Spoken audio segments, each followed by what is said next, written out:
Are you guys ready? Yeah. Okay. Whenever you're ready. Are we on? Yeah. Okay. Good evening and welcome to the March 23rd special board meeting. I know I probably don't need this microphone for you to hear me, but this is the sound to our live feed. So we are going to use the microphones. March 23rd. Ooh, that's okay. We need to use the microphones when we speak so that the live stream can pick it up. So the board scheduled this meeting. Oh, you know what? Before we do that, I'll let you call the roll. We can officially open the meeting. Sorry. Mr. Gooding, can you call the roll, please? Mrs. Coates?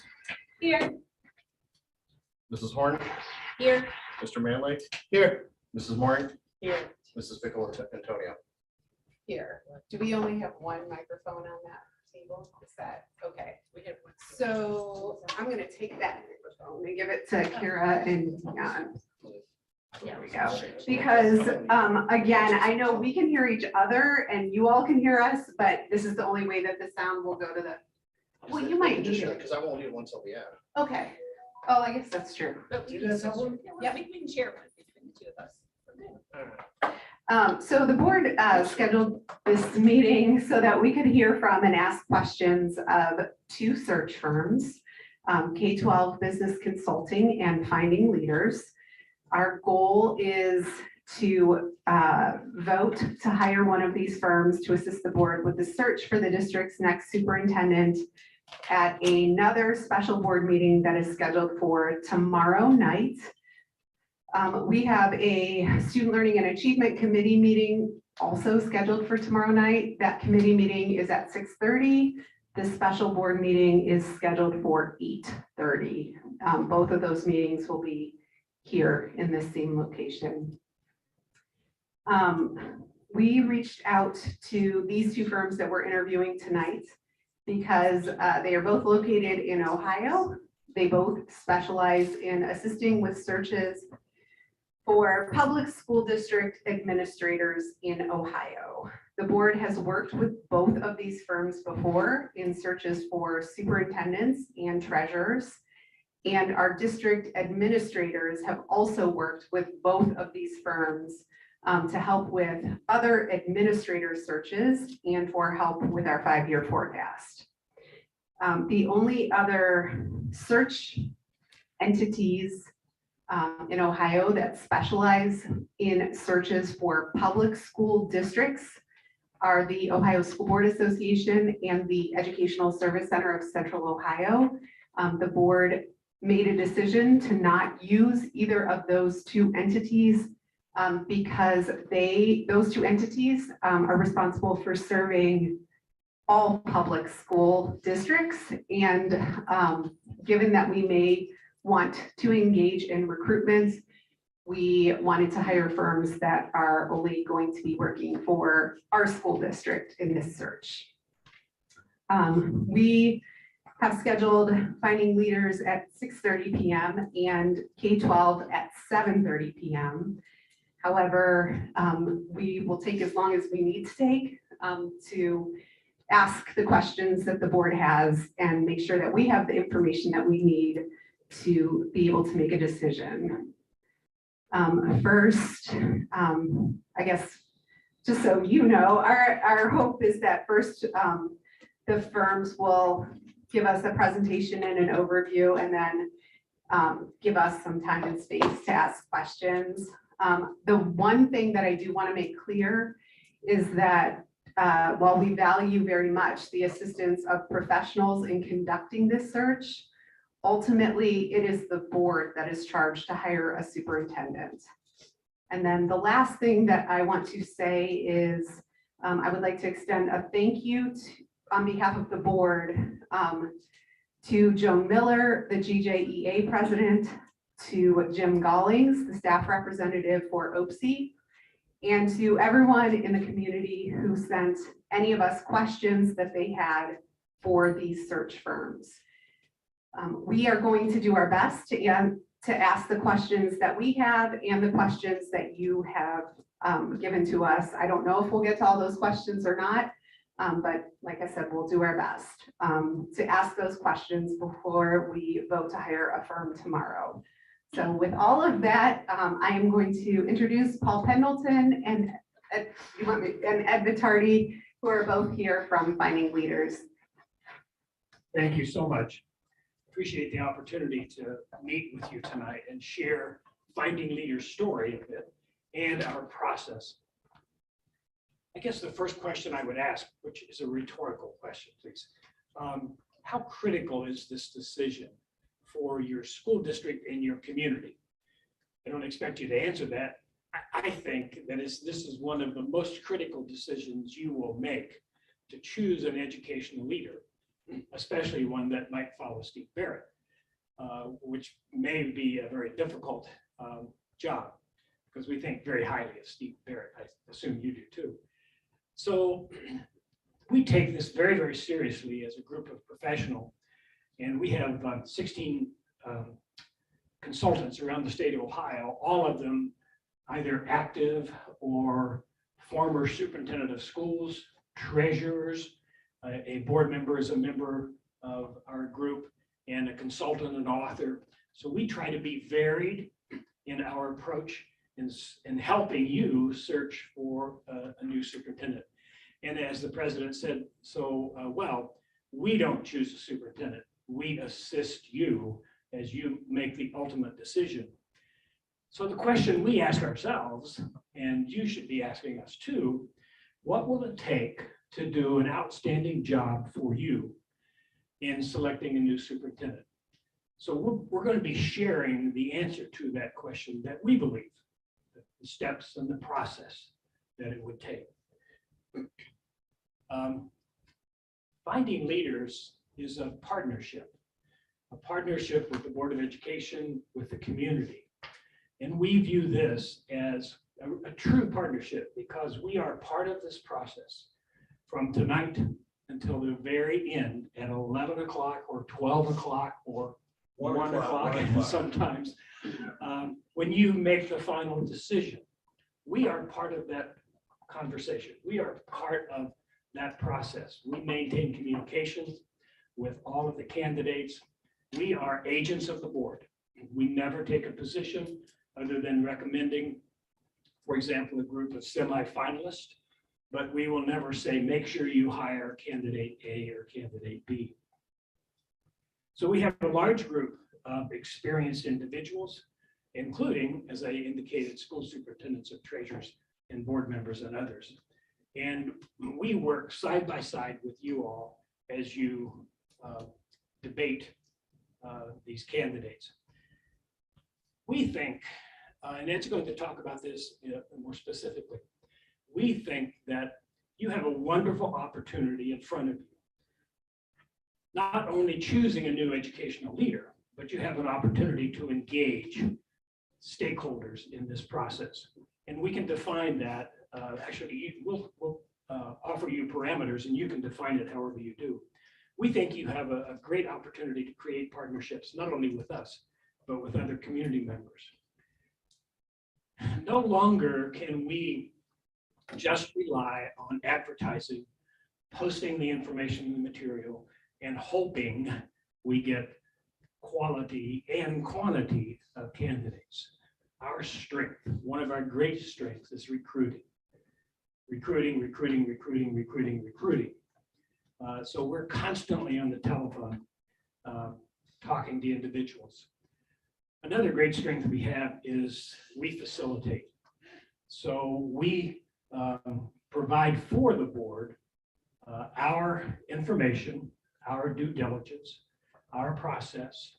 We maintain communications with all of the candidates, those candidates who are chosen to be semifinalists or finalists, those who are not chosen. And we make sure that all of the candidates we bring to you align with the profile. And Ed's going to talk a little bit more about the profile. So our mission here, our mission is to help build relationships with the Board of Education, with the community, with the staff. Our mission is to engage people as much as you want to in this process. Our mission is to help create buy-in from individuals, from administrators to teachers to community members. Our mission is to bring you quality individuals who match that profile. And equally important, our mission is to set the stage for success. And there's a lot that goes into that statement. We offer you at the end of this process a free transition guide that hopefully you will take into consideration as you think about the next 9 months, the next 12 months. We think some very specific steps need to be taken to help establish roles and responsibilities between you and the new leader that help establish communication efforts. And with that, I'm going to turn it over to Ed. Thank you. I'll be back. Thanks, Paul. And it is certainly great to be back here, get a chance to work with school districts throughout the state of Ohio. And I can't tell you a board and a district that I enjoyed working with any more than I did your district in our previous superintendent search. I think what Paul shared is, I think, important. I'll give you a little bit about, I know there are some new board members that my background is a little bit unique. I retired as superintendent of schools in North Royalton, Ohio, in northeastern Ohio. Relatively young, they changed retirement rules at that time, and it was a pivot point in my life to decide what to do. I was hired by a Finding Leader search, and I remember at that point I said, the one thing I wanted to do when I retired is I wanted to work for Finding Leaders. And the reason was because I love the process and I love what we do, and I feel good about what we do because it truly is something that is special, and I think it's different. And plus, although I was ready to retire, my wife didn't agree, so obviously I was going to go off to work either, and I'm also a Catholic school principal now, so I get my Catholic school to have my grandchildren in the school, so I get to still be a principal, which I love doing long before I was a superintendent. But I get my opportunity to work with public education through my work with Finding Leaders. So I'm very, very involved in that and believe in it. We can do PowerPoints, and I hope you know it's 2022. If you wanted a PowerPoint, you have a PowerPoint in your program. But by choice, we want to show you what I think is different. You could read the PowerPoint, and oftentimes people do read it. I'm going to refer to this page, which should be right in the front, because this is really a summary of who Finding Leaders is. And relationships are in the middle on purpose. As Paul said, I believe that that's what creates the difference between us. There are lots of great search firms. There's lots of folks that do it very, very well. What I think separates us is the fact that you have a choice on who you want to work with. And I think what makes Finding Leaders a little bit different is right in the center, and it's relationships. And the engagement process that Paul talked about. You could, and I hope the community knows this, and boards do this, they say this is the most important decision we make, this and the treasurer, and you get the luck of doing both of them in a relatively short period of time. But I will tell you, as I told Dion before the board meeting, I think this is a great opportunity. Especially when you're coming together as a board, nothing brings a board together like a search does. And as hard as it is, and you're going to have extra meetings and lots of extra time, I believe this affects relationships too. And so when I start with relationships, it's going to help your team of 6. And eventually it will be a team of 7 again with the hiring of a new superintendent. But truly believe that this is, and I know it's hard to see now, and especially when you start putting on all those dates on your calendar and all the long nights, but it will help you to grow together. And I really firmly believe that from the bottom of my heart, that I think it will be a great experience to grow together, because so often boards are doing the day-to-day work all the time. And this is about talking about what you believe in and what you think is important and what you think is best for the school district. You ran for the board because you wanted to make this a better school district. And you're about to start a process to hire your educational leader. So what better conversation can the board have together than that conversation to draw your relationships together?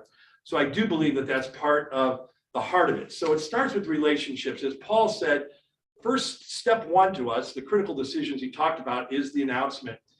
And that used to be really big, the announcement, oh, we're going to get flyers out, we're going to do all that. Paul is right. You know, word spreads, it's in the news, everyone knows it. We're in a technological world. They're going to see it. They're going to know it. Heck, I still get the ODE and the clips, and your superintendent resignation or retirement was right there for everyone in the state of Ohio. So we don't need to put postings out there. It went out to the entire state of Ohio that there was a retirement. But what is different is to take a look in the engagement process. After the announcement, what we want to do very quickly with you, hopefully we're successful tomorrow night, and Paul or I are gonna be on the phone right away and say, we gotta talk, and we gotta look at that checklist, and we gotta build the profile. Because it's not just about being the right superintendent, it's about being the right superintendent for your school district. And that's different than every other school district. You know uniquely, and we need to build a profile that is totally unique to your district, and you know your district. What you can do is, as part of that engagement process, is there's a couple ways to do this. There's a range with focus groups. In the past time, we could come in and do a lot of focus groups. We could do a few focus groups. We could do the profile or the focus groups that you had 6 years ago, because we think we had like 17 of them. And some of those things you could say to speed up the process, you could say, let's look at that, take our checklist. So that part of the engagement process is open to you, just so you know. You could do as few or as many, or if you want to do that, it could be done concurrently while we already start recruiting. After we do the checklist, we could still be building the profile. That's not unusual when you're a little bit later, because you're a little bit later in the search process. It would be wrong to do that concurrently. So that's the engagement piece. On the scope of search firms, generally, this is what I believe. You could, as I said, just to make the decision yourself. You could say, hey, this whole community is going to tell us whether we made a good choice or not, and they elected you, and you could hire the superintendent. Some school districts do that. Same way with the treasurer, and they don't use a search firm at all. That's a choice you have. I put that on this end of the continuum. I think we're on the other end of the continuum of engagement. And why we believe in engagement, whether you use some focus groups, no focus groups, or profile, the whole process is going to keep your community involved throughout. What does that do? That means when your superintendent starts, they hit the ground running. They hit the ground running because they've already been engaged with the stakeholders. And that's why we believe so much in the engagement process. And you're going to see, we're going to come back to that. Paul talked about the recruiting. We will recruit, because really good superintendents are busy being really good superintendents. Really good assistant superintendents are busy being really good assistant superintendents. When we build the profile, we know what you're looking for and we know what you want. Our job is to go out and get them and do what we did last time, to the point where you get to the end and you say, gosh, this is a really hard decision. You know, we got 2 really great candidates. Hopefully you have really good 6 candidates or 4, whatever you decide when we get to semifinalists. That's our job, is to make that part of your job hard, because then you really can't make a mistake. You know, you really can't make a mistake if you got 2 really quality individuals in the end. You're going to make a good decision and the best decision for your district. So recruiting is really important to us, and you're getting the whole firm. It's not just me and Paul, it's every one of us. So we put it out, and we've got folks that are in the Columbus area. We got folks in the Cincinnati area. We got folks in the Youngstown area. So it's not just getting them out of Columbus or out of any other part. There are great superintendents, assistant superintendents throughout the state of Ohio. So we're going to go out and recruit to give you the best chance of being successful with your next superintendent. Paul also mentioned the interviews. This is where the relationships come in. Recruiting is a relationship. Part of what we do, and I will speak for myself, but I know Paul well enough to say he would agree, I don't take a search unless I feel good about the people that I'm working with. Why is that? Because I want to be able to tell the superintendent candidate, I would like to work with this board. I would like to work in Gahanna. I could see myself doing this job. If we can't do that, it's really hard to recruit. You know, it's really hard to recruit if you don't believe that this is a good position for someone. That's a hard job. I'd rather not do that. And so I tell Paul, if someone else can do that job, if we were to get that, I would not want to do that, because it's very difficult to recruit candidates when you don't feel, because that relationship's important. Why else is that important? When we're recruiting candidates, the first question they're going to ask us is, what's the Board of Education like? Second one is, what's the treasurer like? I'm guessing your second question was, what was the superintendent like for the 3 months you didn't know, but until he left, right? But that is usually what happens, and I'm not lying. Am I, Scott? You want to know, treasurers want to know what the superintendent and the board are like. Superintendent candidates want to know what the board and the treasurer are like. You're lucky in that case. It's, I think, a good sell for, your good opportunity to recruit the next superintendent. We also create a relationship with them. I'll be very, very honest with you. We create relationships with these folks. We work for the Board of Education. We get paid by the Board of Education, but we work for them in the aspect that we want to make sure that they have all the information they need to know about this district and about what you're looking for and what the profile is, so that we know we're giving a good fit, and that they're also coming as prepared as they possibly can when they come to you in interviews. They know everything that they need to know that will enter into it, because quite honestly, good folks are interviewing you as well. When they come, they're going to be interviewing you. They don't get to ask you nearly as many questions as you get to ask them, but how the interview goes is part of what they're looking at as well. So our relationship with them is really important. We will be with them through the whole process. We will prepare them for the interviews. We will tell them where they're going to interview. We'll do all the housekeeping pieces. You tell us the times you have. We'll give you, those of you that worked with us know that. You don't have to worry about any of that. We'll give you, if you know you've got 5 to 9, we'll give you the times. We'll meet them. We'll make sure they're there. You got busy enough of a job to do the interview. Your focus can be just on the interview. The other thing that makes us unique too is we will be with you for the interviews. And those of you that have been through it know that our job is not to interview the candidates, but it's to help you to process it. You don't do this all the time. And even if you've done it 6 years ago, it is something that you're not used to doing. So we can help you with the process with the interviews. Some folks don't do that. We believe very strongly in being there to help you to process. And I think folks will tell you, we don't tell you, as Paul said, who to hire, who to move on, who to do that, but we will help you to process in a formula that we believe in to help you to make those decisions. So you don't have to worry about that piece. When they leave, we're the ones that, as Paul said, that tell them if they're moving on, they're not moving on. If you have concerns or areas you want us to check on before the next interview, we do that for you. We want to hear more about this. Can you find this out before that's why we're there. We'll know how the interviews went.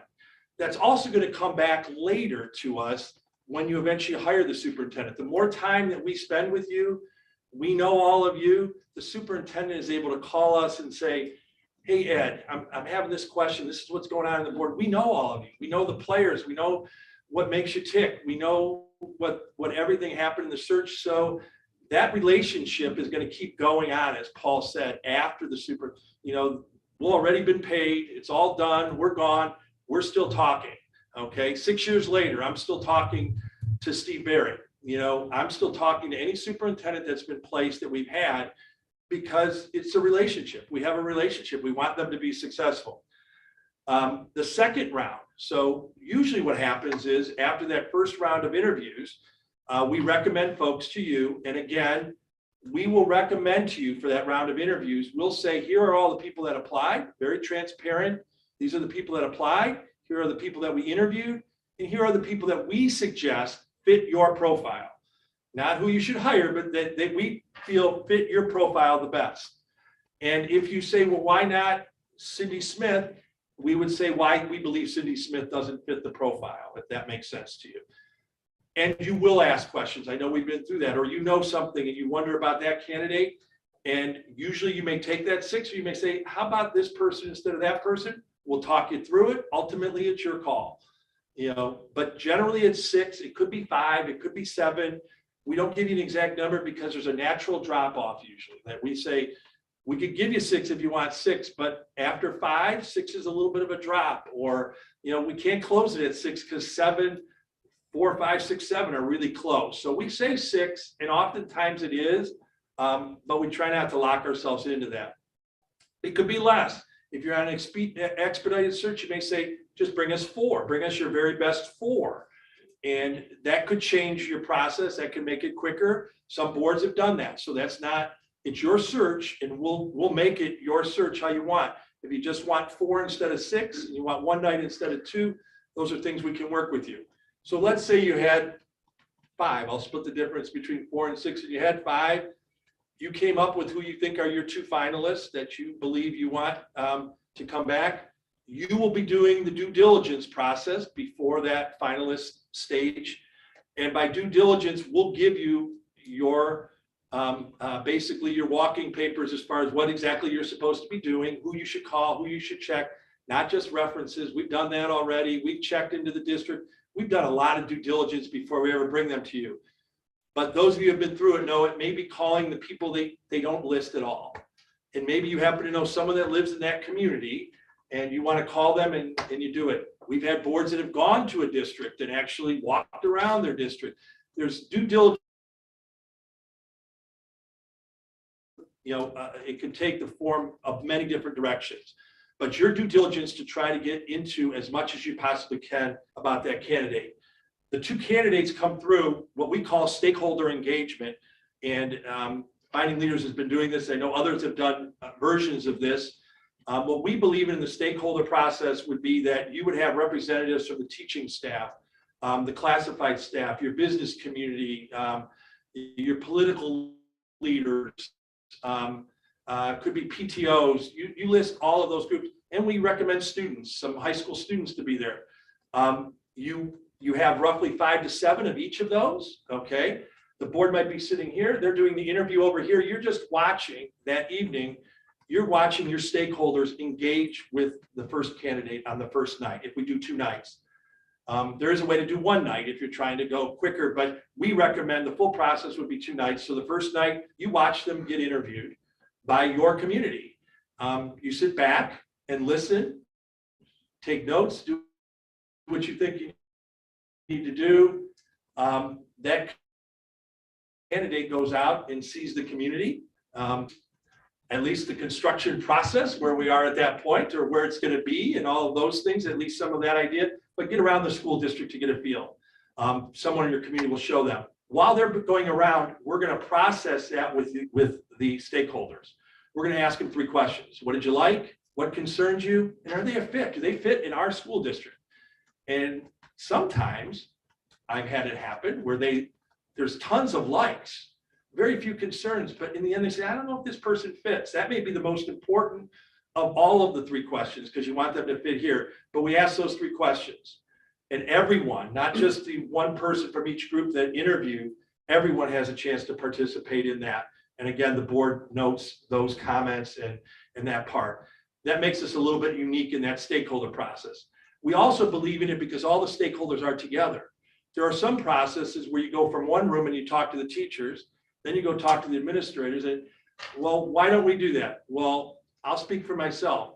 I could go in and talk to the teachers and give them one message, and then I could walk next door and give the administrators another message, and then I could go tell the parents a whole different message. If you're true to who we want to be your next leader, they're always talking to the whole school community. So we believe the whole school community should be there hearing the answers together. Even if I'm a PTO parent, I still want to hear what the teachers are asking.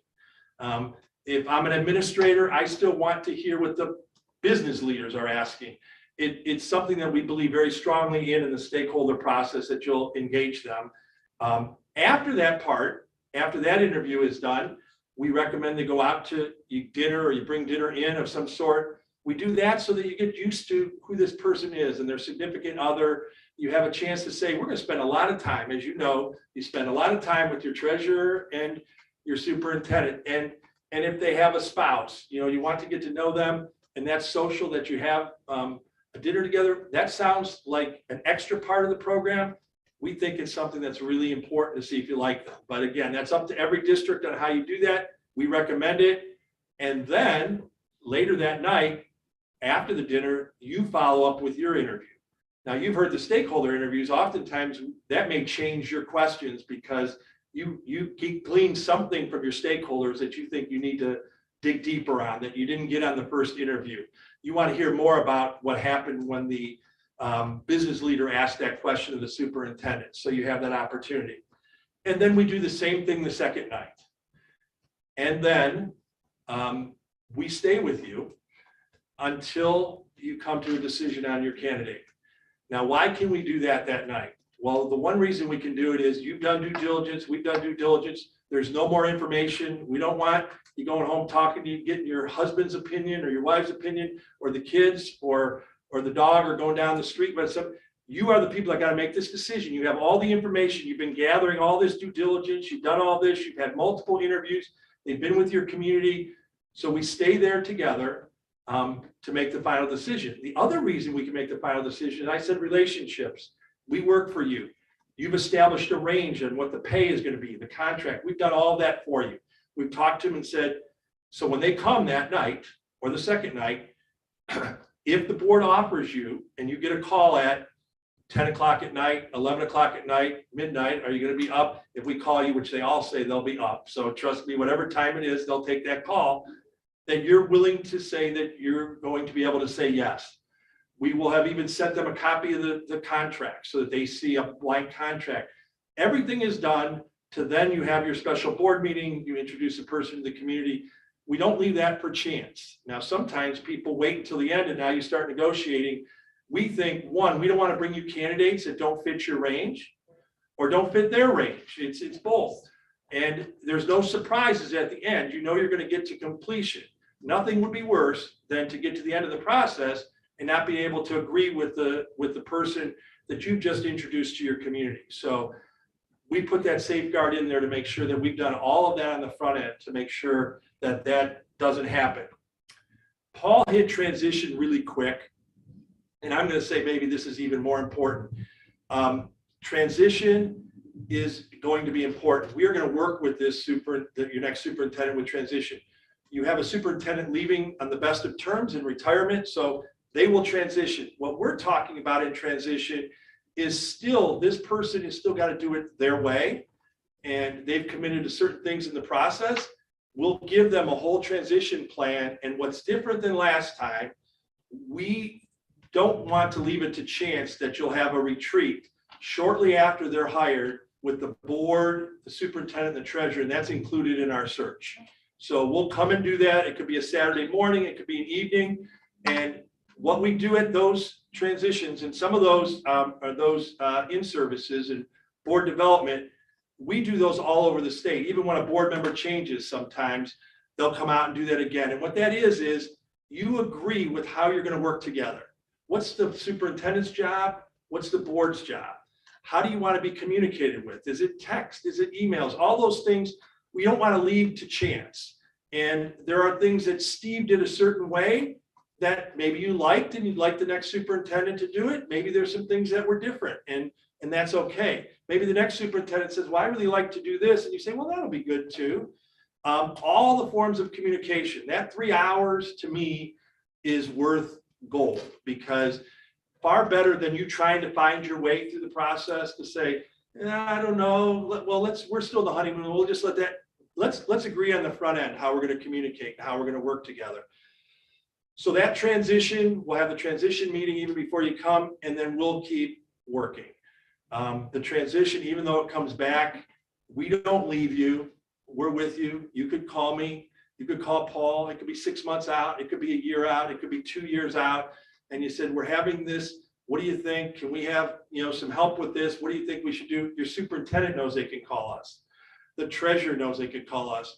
Oftentimes we even hear that we've developed enough of a relationship that someone from the community may share something with us, because as we've done groups with them, they felt comfortable asking a question or something. So the relationships are really the heart. And that's why I don't think there's a PowerPoint that's been developed yet that can really do justice to this one sheet, because this is really, if you hire finding leaders, and we're blessed enough to have you select us, one, I would love to work with this district again, because it's a great place to work. But what you're basically saying yes to is the relationships, that really is the primary way that you want to do your search, that it's going to be relationships from the start through as long as you have your superintendent that you kind of built into the relationship piece. I'm going to turn it back over to Paul. I probably talked longer than I was supposed to, Paul. Not Ed. Thank you so much, Ed, for sharing. And we'll open the floor for questions in a couple of minutes. Let me add a couple of more things. One is we guarantee this. We are so confident that we do it right, and you will hire an outstanding superintendent. That if something happens and we don't finish this by June or so, whatever those final dates are, we continue working with you throughout the process till it is complete. That may mean you have to have an interim, but we will continue to work with you. We don't stop at a particular date. Secondly, if something goes wrong during that first year, and it's only happened to us once, maybe twice. If something goes wrong, for whatever reason, we do the search again. We conduct the search again without charge to you. That's our guarantee. I also want to mention the partnerships. We think we have such a network in Ohio that those are great partnerships. We also have a partnership with the Ohio Schools Council. That's an organization out of Cleveland that has 200 members. You may or may not be a member. I'm not sure you are. You're not kidding. 200 members. We have a great partnership with them. We have a very detailed partnership with OASBO, the Treasurers Organization. We have a partnership now with BASA. We have, do you utilize Frontline Apple-Track here? Maybe not. We utilize an online system called Frontline, used to be called Apple-Track. Yeah, I was You gonna say, do. that's a new one, right? Yeah. So we utilize that system as well, and that gives us national exposure through something called K12jobspots.com. Ed talked about the profile development. We think is very, very important. Next, we have something we call Finding Leaders Fit. We want to make sure, we want to guarantee that your next leader fits your profile, fits with you personally. When you go out to dinner that night and you meet with that person and significant other family, that you feel good about the relationship, that you like each other. That's a fit. As part of that, you will receive from us not only the profile, which you may choose to use the previous profile, you will receive an assessment, you will receive an interview rubric, you will receive questions based upon your profile that you can use or not use. And finally, why use Finding Leaders? We have a great network, not only in Ohio, but outside of Ohio. We personally recruit. We are your extended arm. We work for the board. We facilitate everything that happens here. We don't dictate it. We work with you. We are your partners. We maintain communications. We negotiate the final contract if that is appropriate and you want us to do that. So as Ed indicated, when the final 2 candidates come in, or 3, or however you choose it, they know the parameters of the contract. They know a salary range. They may not know the exact salary, but a range. They know all of the fringe benefits, and they're ready to say, yes, I want to come to Gehenna. And Ed mentioned the transition plan, and also I mentioned the guarantee. Let me spend a couple of minutes just leafing through the packet I gave you. In the packet is a search proposal with the fee on the back. That's a couple of documents in, and there's a PowerPoint there if you feel like you really want a PowerPoint. So you can read through the proposal. Also included is a sample of our posting materials. It's a pretty one like this. It says sample at the bottom. We just finished a few days ago the search for a new educational leader at the Hudson City Schools. And this is what we use. Yours would look similar to this. And we would work with you and your communications director in putting this document together. Another document I would indicate to you is our suggested timeline.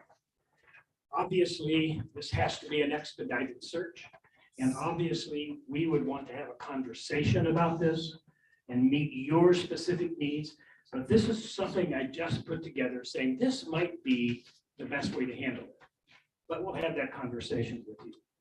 And the last document is a listing of our most recent searches with contact information. And if you want to call all of them, they will all say, hey, Finding Leaders is great. With that, we would entertain questions, and Ed has all the answers. Yes, in that packet is a checklist of information. That would be the first step in the process where we would meet with you and spend 60 to 90 minutes talking about the parameters. Questions, please. So I have a list of questions, but I will go last. No, I'll go last. Go ahead, because people reached out to you. Yeah. Yeah. Okay. I don't want to, do you have a question? I saw you're I'm looking for the money. cost. It's this page. The quote estimate, on what page is the money? I love the timeline. Okay, It's this page. Okay. it's the proposal contract on the back of that. Okay, the timeline answers a few of my questions. And that's suggested, we just got that just as talking points. We could work with you on that. So I'll start asking questions, but if anyone else has questions, please just get my attention. So can you tell us what other searches you are conducting this hiring cycle? Sure. We just completed the Hudson search. I indicated that's a district of about 5,000 kids in near Akron, Ohio. We are in the process of conducting the Bay Village search in northern Ohio, northern Cuyahoga County near Cleveland. We have 2 principal searches going on. We have a couple of parochial school searches going on. And we're probably getting a treasurer search within the next week. And I don't know if that was part of your question, but for instance, if you wanted particular consultants, and if it was, for instance, I'm doing Bay right now, but that will be done as of Tuesday night. So we would be available. So you'd be able to select maybe there's someone else on our list of people that you want to work with, but we're at a point where I think we'd be able to select the consultants at that point. And I would say to you also that right now assigned to you, Ed is the lead. Russ Bennett, one of our consultants, is a second person, and I would be the third. So we have 3 people assigned to this search. So of the 3 of you, how many other searches will you do simultaneously? Or is this? I'll speak for myself and I'll turn it over to Paul. At that point, depending upon how quickly we work, we'll be down to, this may be the only, because that's one of the advantages of being at the end of the cycle. Sometimes we could do more than one at a time, but I think the ones that I'm involved in will all be done. I'm hoping for Tuesday night, so totally free. But even then, when we're at the tail end of it, it doesn't mean we can't start working on another search, because that's just sitting in on those interviews. We could already start working on that. I will be involved in one other search. Russ Bennett will be involved in one other search. For that, I think it was important, Kara, to your point, and I think Daphne and Burl probably can help with this, is what Paul said is being the lead. It's hard to talk to 3 people. So by being the lead, it would be, you just want one contact person. You get the benefit of all 3 of us working on it. But the one thing I hope that you could vouch for is if you called me, you got to call back, you got to return calls. It could be weekends, it could be evenings. And I would be your lead, and I would, if you would want me back, I'd be happy to do that. And you would have that contact is something we believe strongly in the relationship, that this is a big thing you're going through. And so if you need to talk to someone on a Thursday night and it's 9 o'clock on a Thursday night, you'll get my attention as best as you possibly can. And Ed keeps talking about relationship, right? This is really a relationship between Finding Leaders and your Board of Education. It is a partnership. And I love to go to the OSBA Capital Conference because I see board members there that I've developed great relationships, and they remember me, I remember them, they hug me, I hug them. It's just a tremendous partnership, tremendous relationship. I'm sorry, go ahead. It's okay. How, in doing these searches, how do you help us ensure that we have a diverse slate of candidates to consider? That's part of your profile. When you help us to build the profile, when you're looking, I think every search, I think the goal always is a diverse candidate pool. But when you say diverse, you're going to help to develop what diverse means. Okay, because I know especially today in 2022, that means a lot of different things, but that's part of what you're giving to us as far as the pool that You're looking for the types of candidates that you're looking for. And that's our charge. That's why that checklist and doing that as quickly as we can, that, you know, you would hire us tomorrow night and then we start working, we find a time to get the checklist so that we could start looking for that profile. And I would say, reflecting on Hudson, they had exactly the same question. And we were able to provide them with a diverse group of 6 semifinalists. It's a part of recruiting. Bill, to that, as a new board member, I was like quickly looking up like what are the minimum qualifications of a superintendent based on the state of Ohio. So I know there's some legality, so to speak, there. Could you kind of share that with us? Sure. Yeah, I mean, depending upon if you go all the way to the point that there's an alternative path, and that's, again, something that you'll tell us what you want. Do you want someone that's come through, if you're talking about the alternative path, there's an alternative path, or someone that's, again, the profile will help us, not only the qualifications, part of the profile is going to be, have they been a principal? Have they been a teacher? You may say, okay, yeah, they better have been a teacher, or maybe that isn't important, but we want them to be a principal. We want to know that they've been in central office. You may say or not say that we want them to have been a superintendent already. So the qualifications as far as having the license is what we're looking for. So I think that maybe is more what Kara is getting at. Can you maybe just briefly talk about what is required to obtain a superintendent's license in Ohio?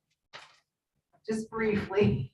Very briefly, experience as a teacher for a certain number of years and a number of courses that provide them with a master's degree, a minimum of a master's degree, plus specific courses in finance, in community engagement, in law, and a number of other courses.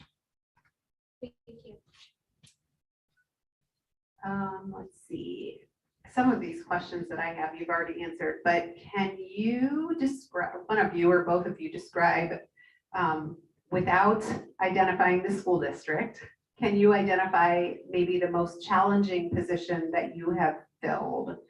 And I'm going to add another question to that. Can you also describe an instance where you missed the mark, and what did you learn from that?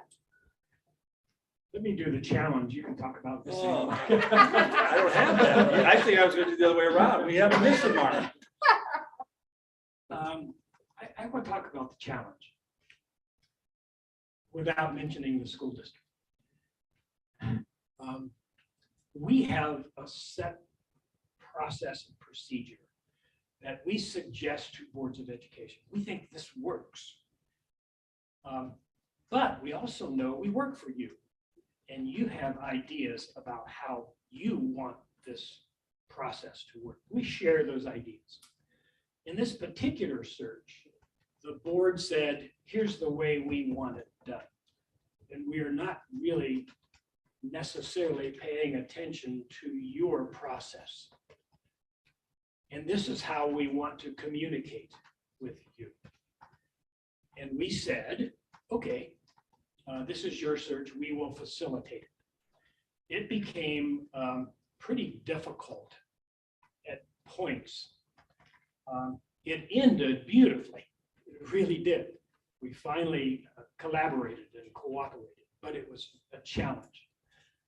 Another issue we face sometimes is how boards of education handle internal candidates. And I know, Ed, you have an experience you can share with that. Okay. I'll take, because it was a two-part question, and actually it's very similar to what Paul just shared about. A district that I worked with that did not follow the process. And despite our guidance, despite our leadership, despite we're saying how they wanted to ask questions, we wanted a particular, not that we wanted to identify the questions, but that everyone agreed on what the questions would be. They went rogue, and they went on their own. And so candidates, as I said before, candidates smelled something in that and said, this doesn't feel right. We recruit a candidate, a really good candidate. They said, this doesn't feel like a superintendent interview. So they start boiling out. So we didn't hit the mark because the candidate that they eventually were selected, it wasn't our candidate to select, but the process, by not following the process, similar to what Paul said, the pool fell apart. we weren't able to get people like you did, where you were able to get 6 good ones and then 2. I think if I was looking at your 6 semifinalists, they were either superintendents at that time. Some of them become superintendents in other districts. One of them now didn't make it to your final 2 as a superintendent in Chagrin Falls. I follow all of those. So they've done very well. But when you don't do it that way, as Paul said, I'm bound to determine if a board really wants to do it differently, I don't know that I want to do that search because it doesn't feel right. It goes against our core values. You know, I'm building a relationship with the candidate, telling them about this, and then all of a sudden the questions are off the wall. And I've spent hours recruiting this person, getting them ready to go. So we're not, odds of us not hitting the mark, if you don't follow our process, it's not a guarantee. Paul said it was a challenge. We got lucky there. The way I look at it, we got lucky. I don't want to get lucky. You know, we want to be sure that we're going to hit the mark, and we're more likely to hit the mark if we follow the prescription. We follow them. Now there's some wiggle and waggling. We could, you know, how you do focus groups, how you do some of that. You get to make it yours. But there are some things we believe strongly in that what I've learned anyway is I'm going to speak a lot stronger. Instead of after that night, they said, how did that go? And I said, well, you did it your way. I thought that would be the hint that it wasn't quite exactly what we were looking for. Well, you did it your way. It's not what we're used to, but we didn't hit the mark. So, And I would say the district I was referring to lost their number 1 candidate. He finally said, that's it. I'm walking away. And that's unfortunate. was there another piece that I missed to that I think question? you answered both of those Okay. questions. I think, did you have a question?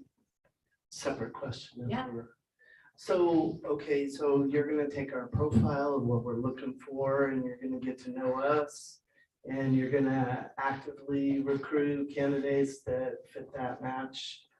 I love the partnership aspect, and I'm just curious, how does it work? You're talking about the word's been put out to Ohio, and so you're gonna hear from people. Do you actively, how does the rest of the process work? And then part 2 after that, how does your interaction with us kind of feed into the process and development of that proceeding? It probably hit that quick. So keep in mind, it's our job to do the heavy lifting for you. So we're narrowing that pool. So we're going to interview a lot more than you're ever going to see.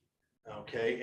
And even the people we don't interview, we're going to tell you why we didn't interview them. So you're going to see that.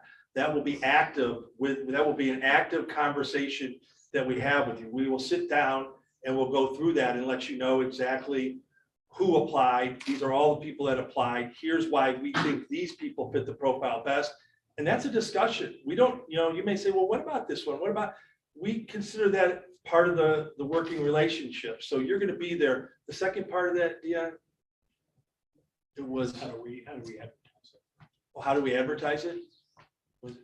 No, the active engagement, like how are you gonna take it beyond, or how does that work beyond who's contacting you from word being put out on social media, the press, et cetera? So you'll send, and we'll coach you very well because someone's going to stop you in Giant Eagle or Kroger or whatever and say, you know who would be really good? And we're going to coach you to say, wow, that's wonderful. And hopefully you'd have both of our cards, but you have at least Paul's. You'll have my number, you'll have my email. You'll say, we've hired finding leaders here. Why don't you do that? If it's somebody that you know or something that you know, you're welcome to say, hey, I met that this might be someone good to look at. That we'll look at it. That's what you hire us to do. So there'll be constant contact like that. You'll decide that. Maybe you'll all say it all goes through Burl. Maybe all 5 of you could communicate directly if you know of candidates. We are going to ask you people. We're going to ask people if we do focus groups. Hey, do you know strong candidates? You can make us work. You can make us work. You went to an OSBA conference and you heard this superintendent from another district and you thought they'd be great. Hey, can you check into this person? And we'll do it for you. So there'll be constant dialogue. Does that answer that? Let me add to that if I might. Okay.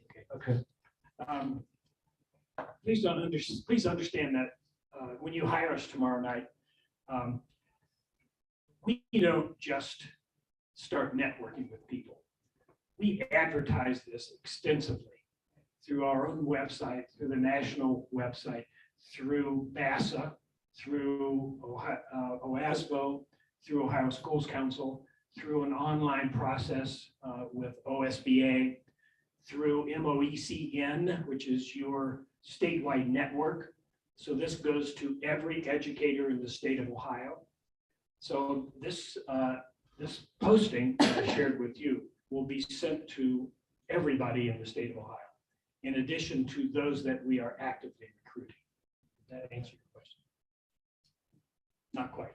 No, we're getting there. Getting closer? I did want to say also, Scott, if you have questions, bring them. So, because really there's 8 of us is how I see it. There's 5 plus 2 plus 1.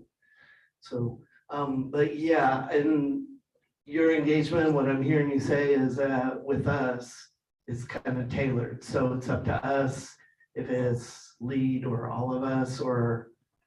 Some, I mean, there are some, Okay. some of our 'cause, yeah, discussions not will be clear. everybody. Thank you. We'll ask for who your main contact person is. So, and they will, I may say, when are you looking for the meetings? Or I found this out about a candidate, and we may work through your board president or email all the way. But again, we'll tailor that to you. I did want to say something that I think we forgot. Recruiting, what Paul was saying, recruiting doesn't just start. There are people that are telling us all the time, if such and such comes open, they like their job, but hey, if the right job comes open, I might be interested. If something, so we got that database, and Paul's like incredible with that. We'll hit the ground. That won't start tomorrow night. There's already a database, quite honestly, of people that we have in mind that could be a fit, that we'll take a look at what we do in the profile. But there are already people that relationship is confidential. They work, they're happy in their district right now, but boy, if a district like yours came up, maybe they'd be interested, or maybe we're in a smaller district. I'd like to be in a larger district. They tell us that all the time. Okay, great. Thank you. You're gonna ask the questions, but Let's see, here's I think this is a more simple question. What's the average length of time superintendents stay in their position Well, in 2022? it depends on the district. One of the large 8 in Ohio, about 2.6 years. In a suburban district and a rural district, suburban like yours, around between 5 and 6 years. And some of that, you play a big role in it. Obviously, if boards change and things like that, we could bring you the best superintendent, and how well you make that relationship works tells you how long it's going to work. But I would say, if you look at some of these where we've done searches, I think you will see very few that are a short tenure. I think we're very, very proud of that. And why? Because we invest in the front end. It's a lot less likely to miss the mark if you really engaged and make sure it's a good fit. 5 to 6 years is the average now. In districts like yours. Yes. I know you talked about due diligence, but can you maybe talk about due diligence just a little bit more? How do you look at backgrounds of potential candidates and candidates? How do you engage with us in that process? We have a responsibility to do our due diligence before we suggest to you. And we take that seriously. We will be in touch with people who know these individuals. Sometimes it's an ESC superintendent. Sometimes it's an adjacent superintendent. For example, I'm really good friends with one of the big 8. And in one of our searches now, I called her and said, what do you know about this person who works nearby? So we have networks all over the place. Our suggested due diligence to you includes the following. Phone calls to references that they list. Phone calls to references they do not list. That's most important. Personal visitations to their district, where you meet them in their office, have a conversation, and walk through the building. And you're looking for, how do they interact with people? How do they interact with students? How do they interact with their secretary? Then you take that person out to lunch, 2 of you, take that person out to lunch and have informal conversations. How do you like them? How do they like you? How do they respond to waiters or waitresses? Then there's a whole social media search. We will do part of that, but it's your responsibility to do the professional, and there are organizations that do that professionally. We'll do ours, but it's your major responsibility, since you have the responsibility of hiring these people, to do your due diligence. We have a one-page form with all these suggestions on it. I just want to say, now I see why you suggest going out to dinner. That makes a lot of sense. That really does.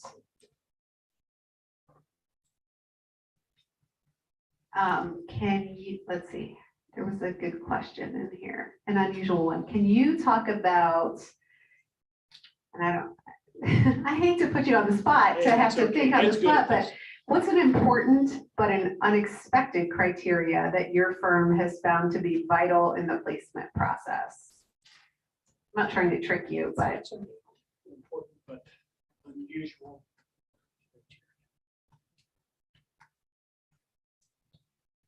You know, I'm pausing just because I don't know. It would be if the board hasn't really done the checklist, because most of it comes out of the checklist. So, I mean, the answer might be different than what we're used to, but it's your answer. So I don't know that we would really find that different or unexpected. Obviously, we're bound to do a search. There's some legal aspects of what we're doing and how we're going to do a search and how we're going to vet candidates in that. So if it was unexpected and it wasn't it wasn't something that would affect our integrity, I mean, that's obvious, you know, that would be a no.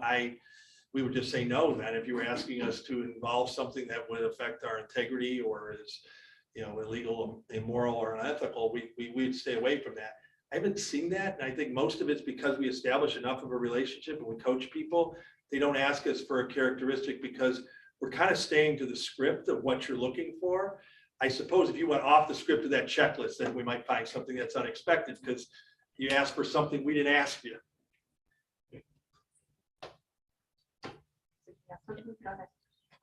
So I know we have a pretty tight deadline or an outline of all of that. God forbid this would happen, but we really don't find candidates that we would like to have. What's the process of helping us with like getting an interim? That's part of our responsibility. We assist you in identifying an interim, no additional charge. We have networks throughout Ohio, and we can identify a few individuals that you can interview. That's us. I know you're concerned. I think when we look at that, I was encouraged to hear that tomorrow night, and then we get to start to work on it. We could even play with that timeline. We believe we did a number of searches. I did 2 actually that were this late last year and turned out very successfully. We were prepared that we might have to do an interim, but that's plan B. We're still going to go out to do it. And as I think once you get into June, that's just me. Paul and I were talking about this on the way here. Once you get into June, schools closing and people are leaving, you know, it doesn't feel right for someone. And you might have a candidate that says, I can't leave my district. Now we're too late. I don't feel good about it. But if you stay in May and tighten up those timelines, and you can make us work harder if you want a week, but you're going to work harder too. Okay. So you're going to tighten down the due diligence time. We're going to do interviews. What I will tell you, the biggest challenge we have with the tight timeline is your schedules. So if you're committed to doing this quickly, we can be committed to doing it quickly, but you'll say, okay, it's got to be this night and this night, we got to do it, you know, or we're going to have a really long night or whatever it is. If you're committed to doing it and get your calendars and make this a very important thing that you do, we can do it quickly. But to Paul's point, we're not going to do it at the expense of getting the best person. If we get in the end and we don't have it, you know, an interim, and I think you've been that route before. I think before we came in, I think you had an interim and eventually got your, so maybe that doesn't scare you as much as it might scare other, you know, districts that you've been through it. You got to the other side of that, you know, we could look at that. I have one last question, and it, I don't know if anyone else, I don't want to cut anyone else off for me asking questions. Okay, so in addition to meeting the board to be engaged and ready to open up our. I think it's the laptop microphone interfering with that microphone. Oh. Yeah. far as? Yeah, it's been going. Oh, Whoever's not speaking, they can just turn their mic off. That Is should help. everybody else off? Are you guys off as well? Nope. Oh. There we go. Okay, so in addition to us being engaged and as open as we can be with our schedules, what else does finding leaders need from the district or from the board in order to conduct a successful search? We'll go over that in the checklist, but it's gonna be, you're gonna tell us people that are gonna help us, depending upon what you want. If you need focus groups, if we need rooms, we need someone to do logistics for us, as you know, that we've done that. That's what we need. And away from that stuff, that's easy. We can work through that as long as you give us a contact person. And sometimes it's a superintendent secretary, it could be the outgoing superintendent, it could be the treasurer, it could be any of those. We need someone to get through the red tape to get through that so that you don't have to. We'll do it with them, but as long as you give us that contact person. And the other thing that I would say that is away from that, what else we would need from you is to be honest and upfront and to be forthright, that don't hide it, when you're all talking about the candidates, that it's right there when you're all there together. For our process to work well, we need you all to be straightforward and honest, and if you don't like something, that you say it, or even as far as we're concerned, if there's something you want us to check on, or you don't like how something's going, it's a relationship that we have, that you have with each other and you have with us, that we're honest and upfront. And if you want something more, or we're not delivering something that you want, you need something, that's it. And as I said, just making sure that you get some of the roadblocks out of the way, because we're not here. We're not working in the district. So someone's going to get us rooms, and someone's going to arrange, the dinner place, or someone's going to, you're going to identify the stakeholders, and they're going to send the invites out. We can help with all that, but we do need a contact internal, which went very well last time. So I'm really not concerned about that. And I would say we also need to define, you need to define for us what kind of communication you want from us. For example, in Hudson, we just finished, we met with 2 board members and 2 administrators every other Thursday, Zoom conference for about an hour. We talked about process, we talked about candidates, we talked about engagement. That was a really good way to communicate. Now, we can do that differently. We can send you written updates. We can communicate with the board president, who can communicate with others. However we define that, that needs to be an open, transparent communication among us. I do have one last very specific question to finding leaders I just thought of.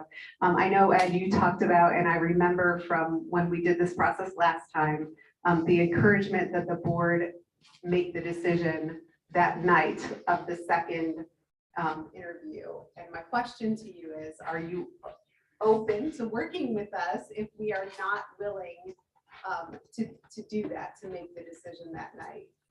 Yeah, I would explain why we do it that way.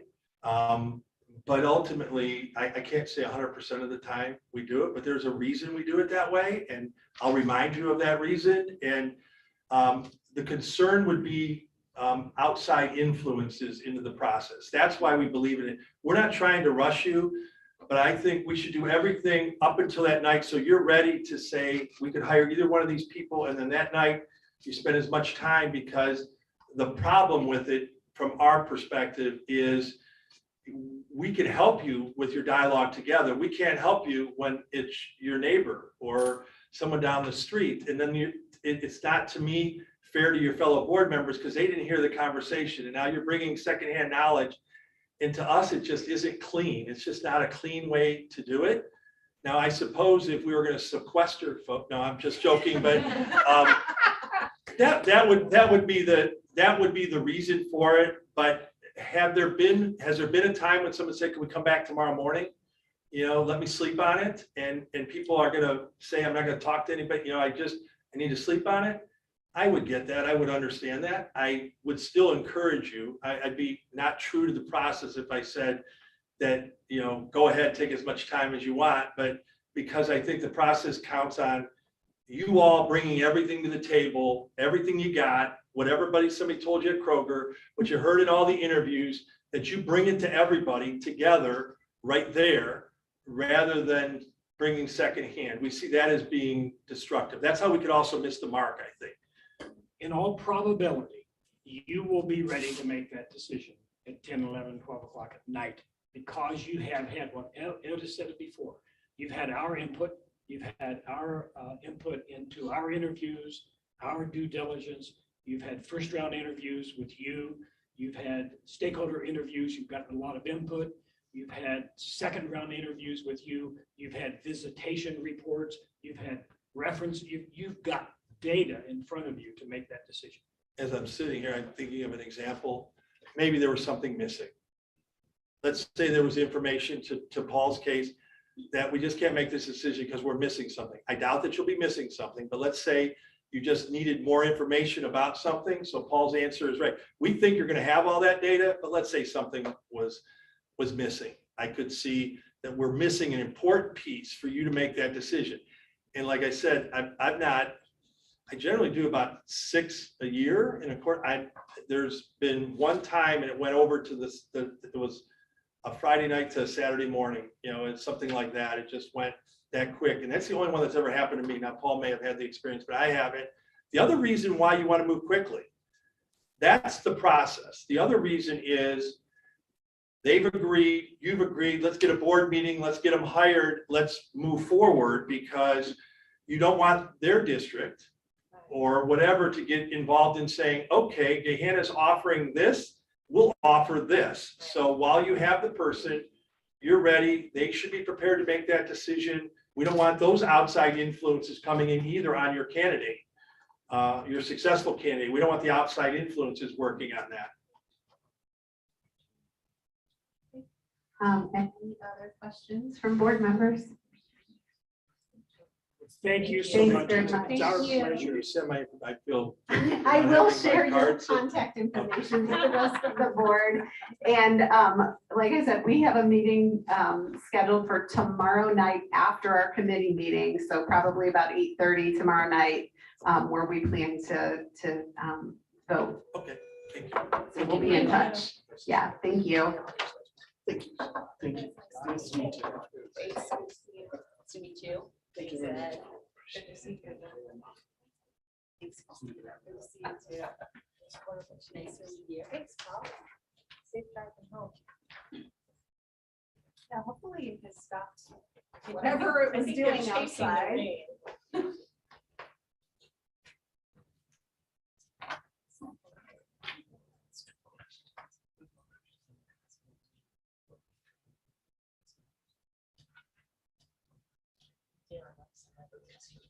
He likes the microphone.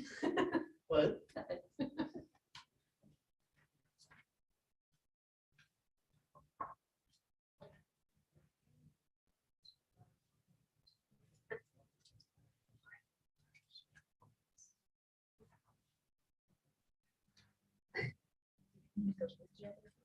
No, I think Scott, I assume they're probably here. Okay, we'll take a quick break for I know. biological needs. I know.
know, what, whenever you're ready, I guess what we would hope for is that you could give us some, like an overview. And then board members will have some questions to ask you. I don't know, I assume you knew this, but I just want to make sure. I don't ever like to catch anyone off guard. This is an open public meeting. We are also live streaming the meeting. That's what the camera is, and it's on YouTube, so it's recorded and live streamed, just so you know. And if you, I don't know if you plan to use you don't have to use that at all, but if you are planning to use it at all, are we all, Yeah. So we can, are you on? They're on. I'm on. Okay, but they so, sent the presentation, so we have it. okay, do you want to go, are you going to share, We can do that. or do you want me to? It's up to you. I can do that, so then you can ask your questions. Okay. Yeah. Okay, so Scott will share from his screen the slide. So I know that I'll introduce you, and then just as quickly as you gave me the name, I lost it, but Chris Moore from K-12 Consulting, thanks for coming to talk with us tonight, and if you wouldn't mind. Sure. You want me to use this, or can everybody hear me? So Or do they need we that for- need it for the YouTube. Okay. So is this, Really is close. that on? Can you, Gotta be close. oh, you gotta be really, okay, really close, okay. And you have to turn it off if we turn it on, or else it goes. All right, I'll try not to bump my face with this, trying to get it close, so, all right, thank you, Miss Antonio. You have I to got it, try. Pickle. And Antonio, Pickle Antonio, got it, sorry. But thank you again, thank you, the board, for inviting us here to speak with you this evening. I'm Chris Moore, I own K-12 Business Consulting, and with me tonight I have Dr. Dustin Miller, who we will introduce as we go along. Thought we would just kind of give you a little overview of what we do.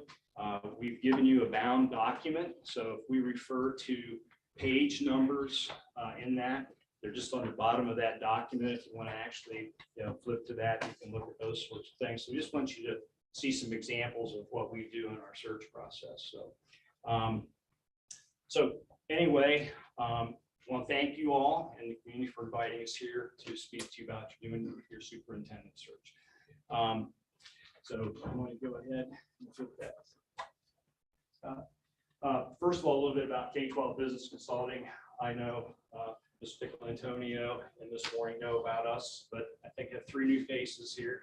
I'm sorry I said hi to everybody, Kara and Sue, before I gave it around. K-12 Business Consulting, we've worked with over 200 school districts across the state of Ohio since 2001. We don't just do superintendent and treasurer searches. We do 5-year forecasting for superintendent treasurer searches, budgeting, efficiency studies, capital planning, salary wage comparisons, food service program analysis. Our business is built on what schools need. We're active enough with schools to know what some of their needs are, so we kind of provide that and fill that in. We fill that in with 24 consultants. I've got a number of school treasurers, retired superintendents, transportation directors, food service directors, business managers, and principals that work with us. So we have people who are field tested and know what the job is to provide services. So that's how we offer these services to school districts, and our company continues to grow year over year fairly quickly sometimes. Our business model is organic growth, where we earn business by word of mouth, client referrals, repeat business, and invitations to present like we're doing here this evening. We've been in this work for 21 years. first search that we did was Jackson City Schools back in whatever that is, 2001, I think. EMS, keep getting this all.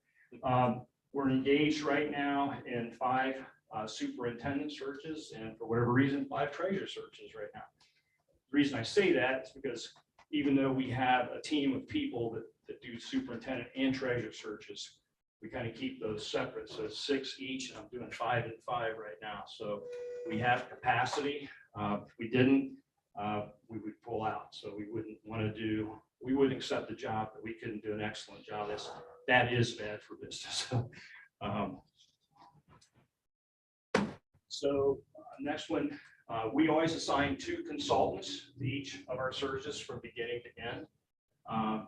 And in this particular case, Tom Ash, Kathy Lowry would be the lead search consultants. Neither one are here, obviously.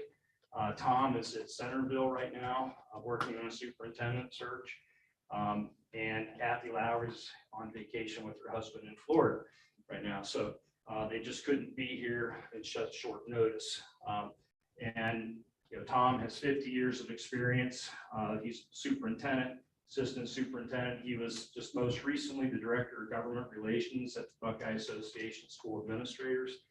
He's also past president of ASSA. He's earned a number of awards in his career. He is heavily networked statewide. Kathy Lowry, 45 plus years of experience, retired superintendent. She's an assistant superintendent. She was director of membership development at ASSA. That's the folks that put all the professional development together for superintendents and assistant superintendents. Again, heavily networked. And then Dr. Dustin Miller, he's assistant professor of clinical education at Ohio State. Bottom line is right now Dustin is teaching folks who are principals and administrators that want to be superintendents.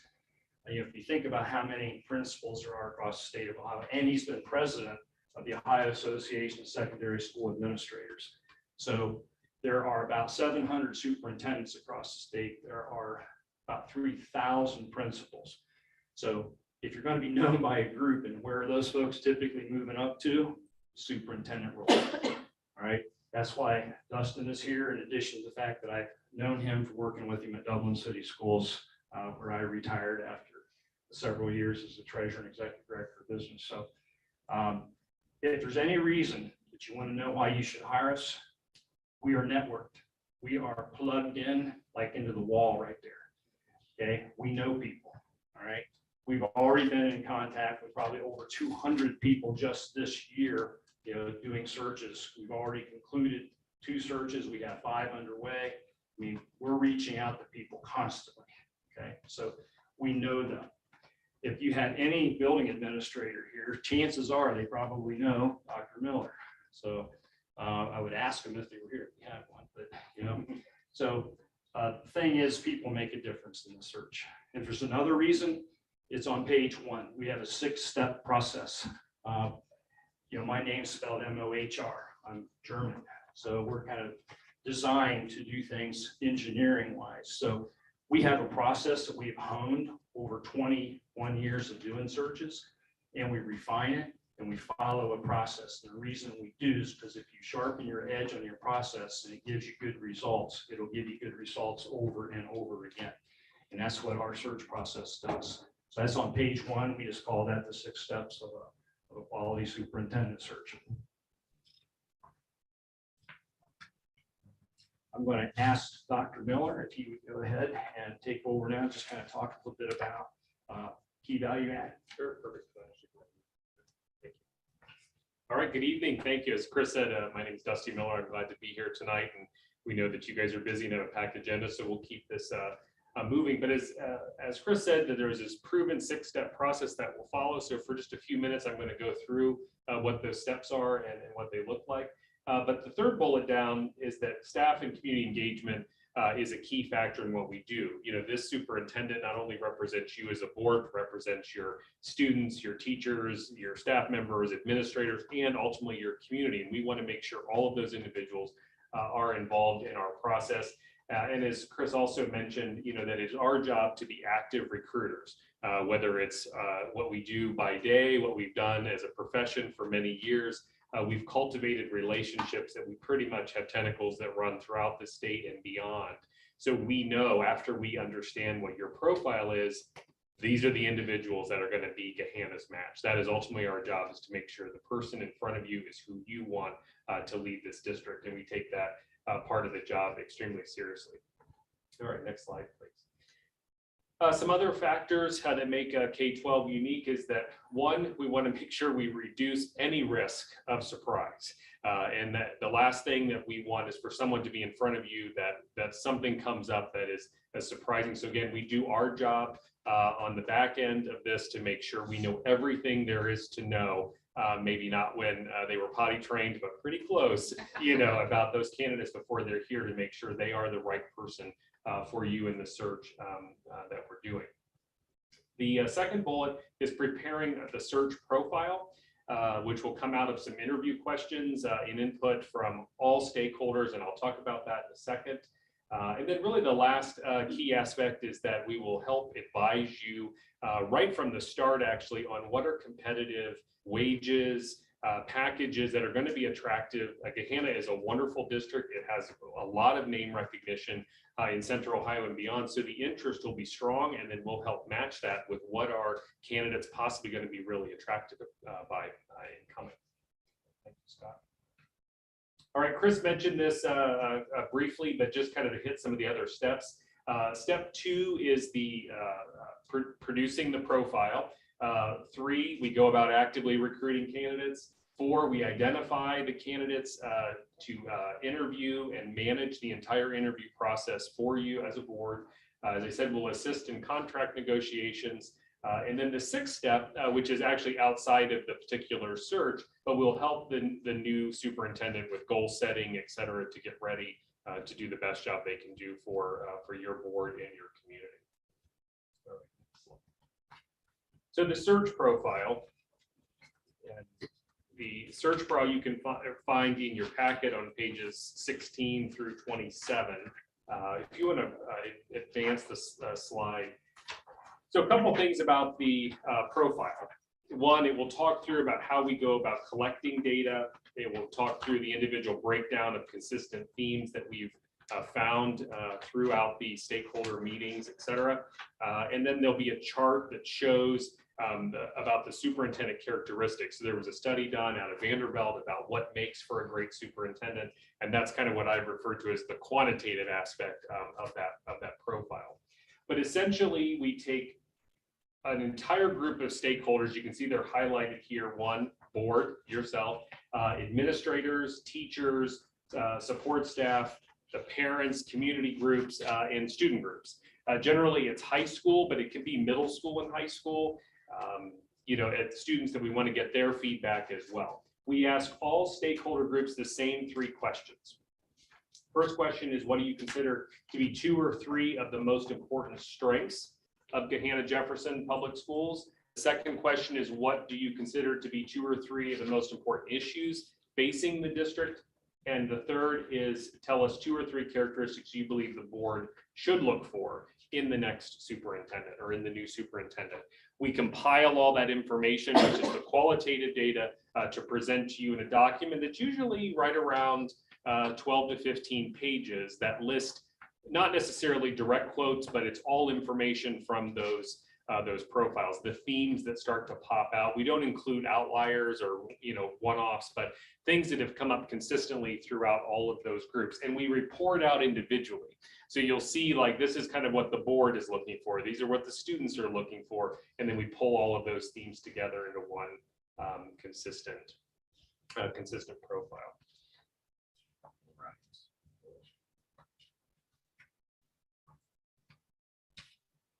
A couple other things. One, we will work with you on an updated, consistent message about the search and its timeline. So if we're fortunate to be selected to do this work, it's a very step-by-step process about how it unfolds. We do this, we do this, we do this, we do this. There's also a streamlined communication.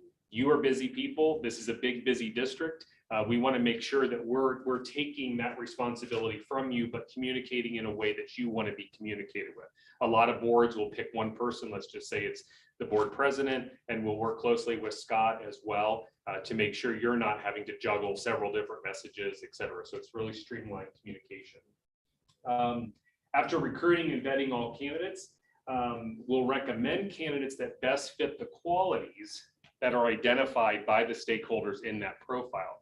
But most importantly, you have the final say on who to interview. We're here to guide and present information, answer questions, do more digging if necessary. But at the end of the day, this is your job. You will know all the candidates that have applied and you select who's coming in. That sometimes people assume profile, we're like weeding people out and we're only giving you certain names. That's not the way that Chris created this work. And I think it's really important that you have that say. This is your primary responsibility to pick those candidates. And then, as I mentioned earlier, we'll advise on wages, benefits, and assist in the negotiation of those superintendent contracts. The last bullet, which, and Chris can talk more about this if you have questions as well, is there may be unique things that you're interested in that we can customize the process to fit what you need in Gahanna. For example, we're working with a district currently that is a really large district. It would take almost 40 minutes to get from one elementary school to another elementary school. So it didn't make a lot of sense for us to say, oh, you get one elementary stakeholder meeting.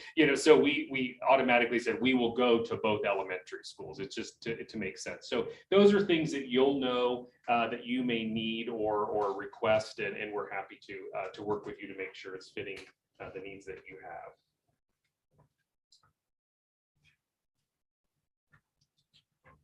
At this point, I'm going to turn it back over to Chris.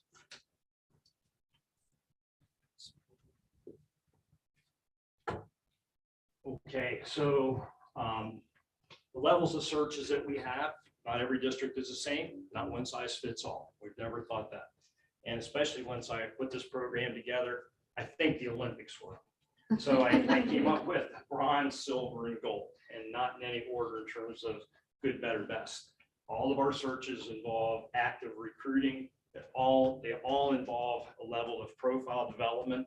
The bronze level typically has minimal community and stakeholder engagement. We typically see bronze level searches probably about the end of April to about the middle of June, when somebody has lost their superintendent. That is intended to move quickly, probably in the 6 to 7 week range. So we would only talk maybe to the Board of Education and Administration to get a search profile together. We always have to know what we're looking for. This is a search, and we do a real search. So, so there will be limited amount of involvement because we need to try to move fast enough to probably try to find somebody from district that's been plucked. If they go end of May, we would be working with boards right now to say, hey, let's look at next year. Let's find you an interim right now. That's the best way to do that, to stabilize and move forward, and then do a search in the appropriate amount of time. Silver level search has a moderate amount of community and stakeholder engagement, profile development up front with all stakeholders that wants to be involved in providing us any input. We come into the district, we talk to folks, we meet with people. At the end of that process, after you have gone through your first round interview and you select 2 or 3 people to come back for finals, we usually have those folks meet with what we call a meet and greet committee first. And after that first candidate leaves, they come in to interview with the board, the second candidate meets with them, and so on. So we then collect information. That's a facilitated meeting, by the way. We don't want folks sitting there not knowing exactly what to do, or they run out of questions for the candidates, things like that. So we have somebody facilitating that meeting as well, so that they know what questions are and things like that, if they have any questions whatsoever.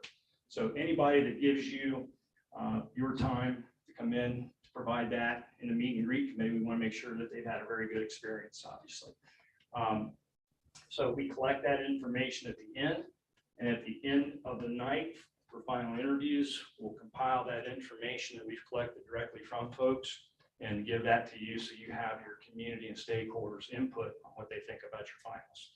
And oftentimes we're always asked by the candidates, does the board or folks in the meet and greet, does this really matter? A lot of times it really does help make the difference when it comes right down to it. So boards all want to take and hear from their stakeholders. So that's probably our most common search that we do, especially if we start, I think we started 5 searches before the end of December, and that's usually the one that folks go to.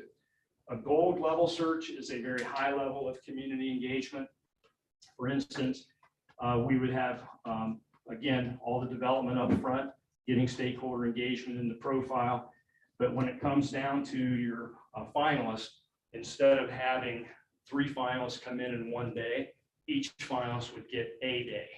And they would come in and think about meeting with somebody between, say, 1:30 and 2:30 with one group, 2:30, 3:30 with another group, 4 o'clock to give them a break in there. At about 5:30, we let them take a break. Then they come in and do an interview with the board. We typically adjourn that at about 7:30 and do what we call the informal part of the interview, where we go to lunch with or dinner with that individual. Their significant other are always invited, and the board, so you can kind of get an informal look and just feel how comfortable you are working with somebody. Obviously, that takes a lot longer to do. The only asterisk I'll put on that is the last few gold searches that we've done. By the time we get to the board at 6 o'clock, our candidates are starting to lose their voice a little bit. They've been actively moving all day long talking. So bronze, silver, gold, they're all priced. Bronze is a little bit less than silver. Silver is less than gold. It's not based on anything other than the amount of time and meetings we have to be here to facilitate. More meetings, more cost.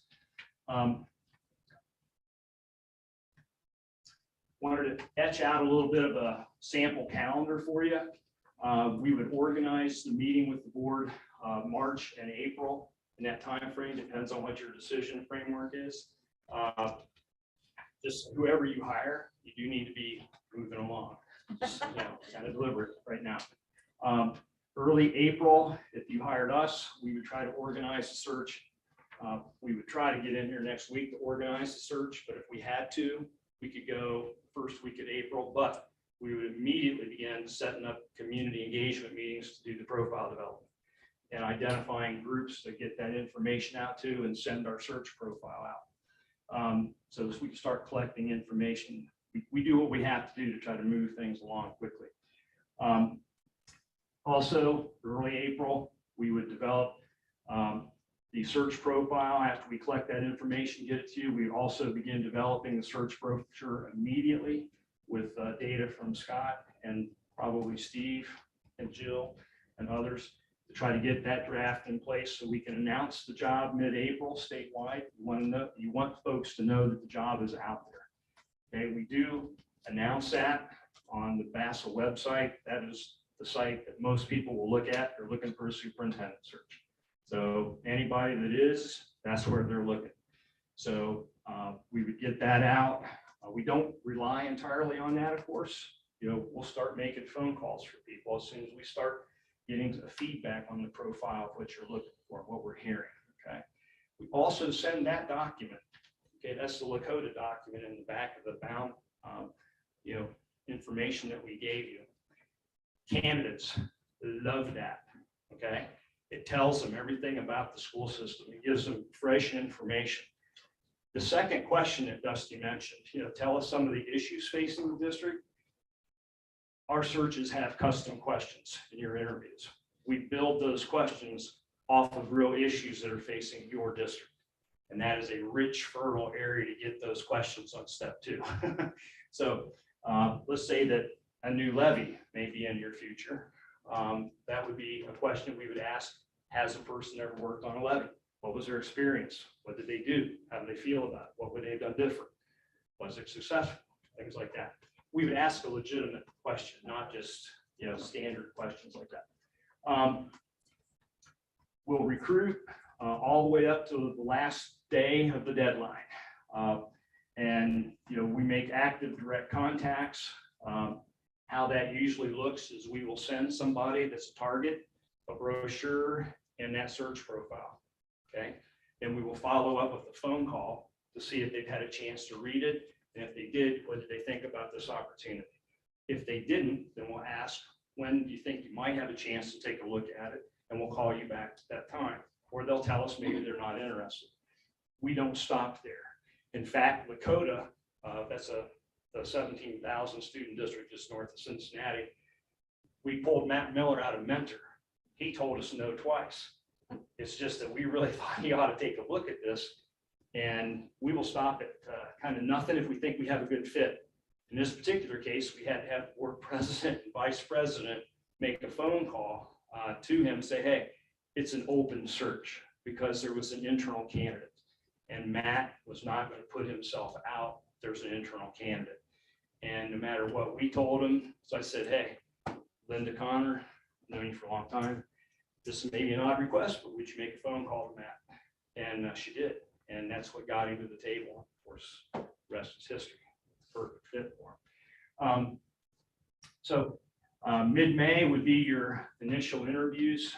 Again, once we have all of the candidate material, it will be sent to you on a secure portal where you can see all of the information. Okay, everything that they submit, cover letters, everything. Okay, we will come in before the initial interviews, what we call a screening meeting, where we will go through everything that we know about a candidate and talk to you about the folks that we think meet your profile the best. We call it an upside down stoplight: green, yellow, red. Everybody knows what that's going to mean.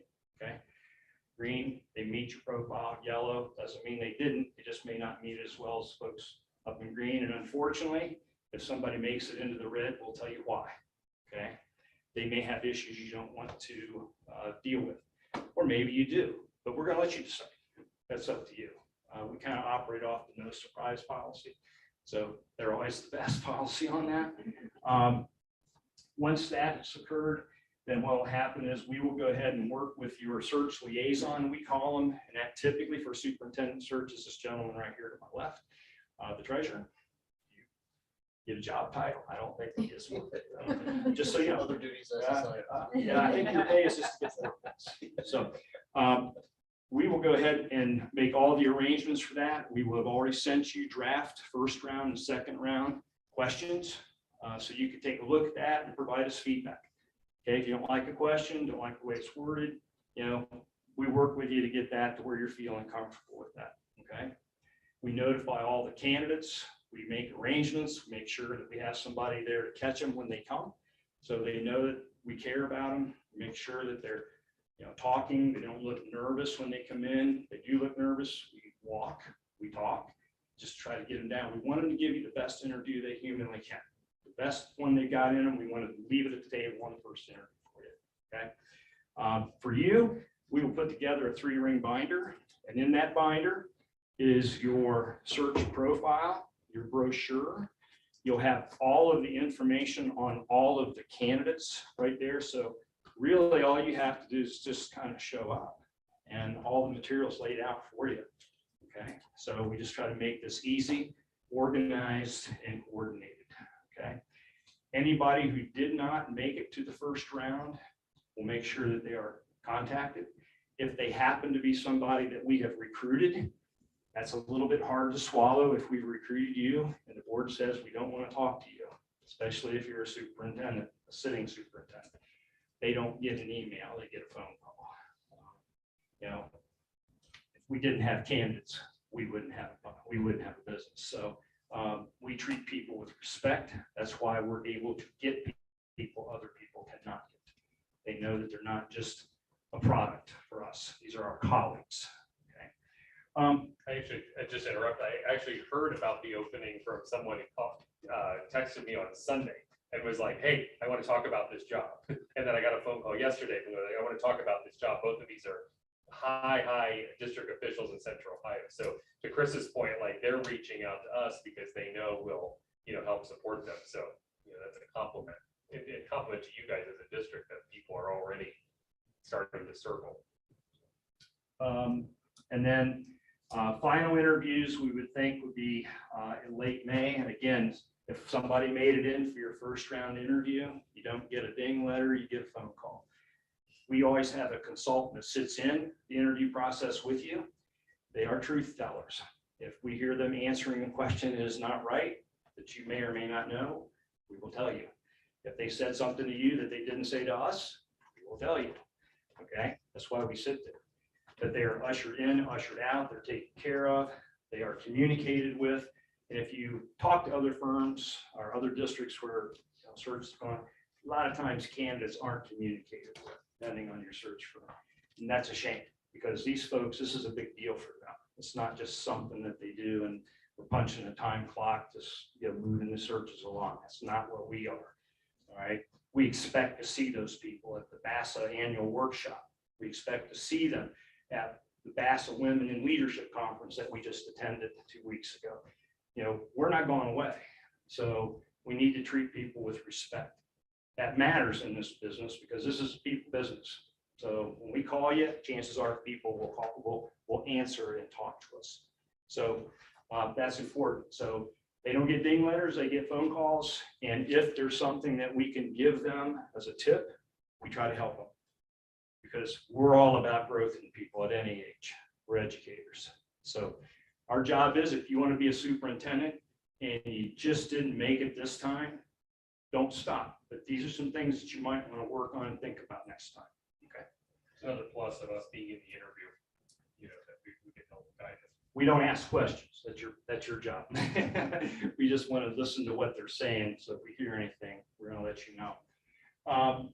By late May, we should be in a position where at the end of the final interview, you've identified probably 2 out of 3. That typically seems to be the case.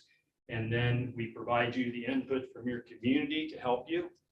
And at that point, if you have somebody in mind, we will have already, between the first and second interview, made sure that those finalists coming back have talked to their spouses, significant others, children, dogs, grandmothers, whatever would prevent them from taking a job if offered.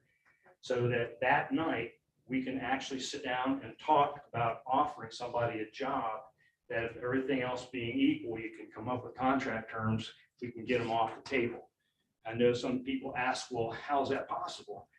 That's because we get all of their contract data from where they're at, what they're being paid now, and we know exactly where they are. So if you're making an offer to them, whether it makes sense or not, okay? It doesn't always go the first time you make an offer, no. But usually about the second, it really hits a hard gear and we start really working on what the issues really are when we see where they're at, where you're at. And as Dr. Miller mentioned up front, we start right away. If you look at our brochure, which is on, I don't want to have anything fall off the podium up here.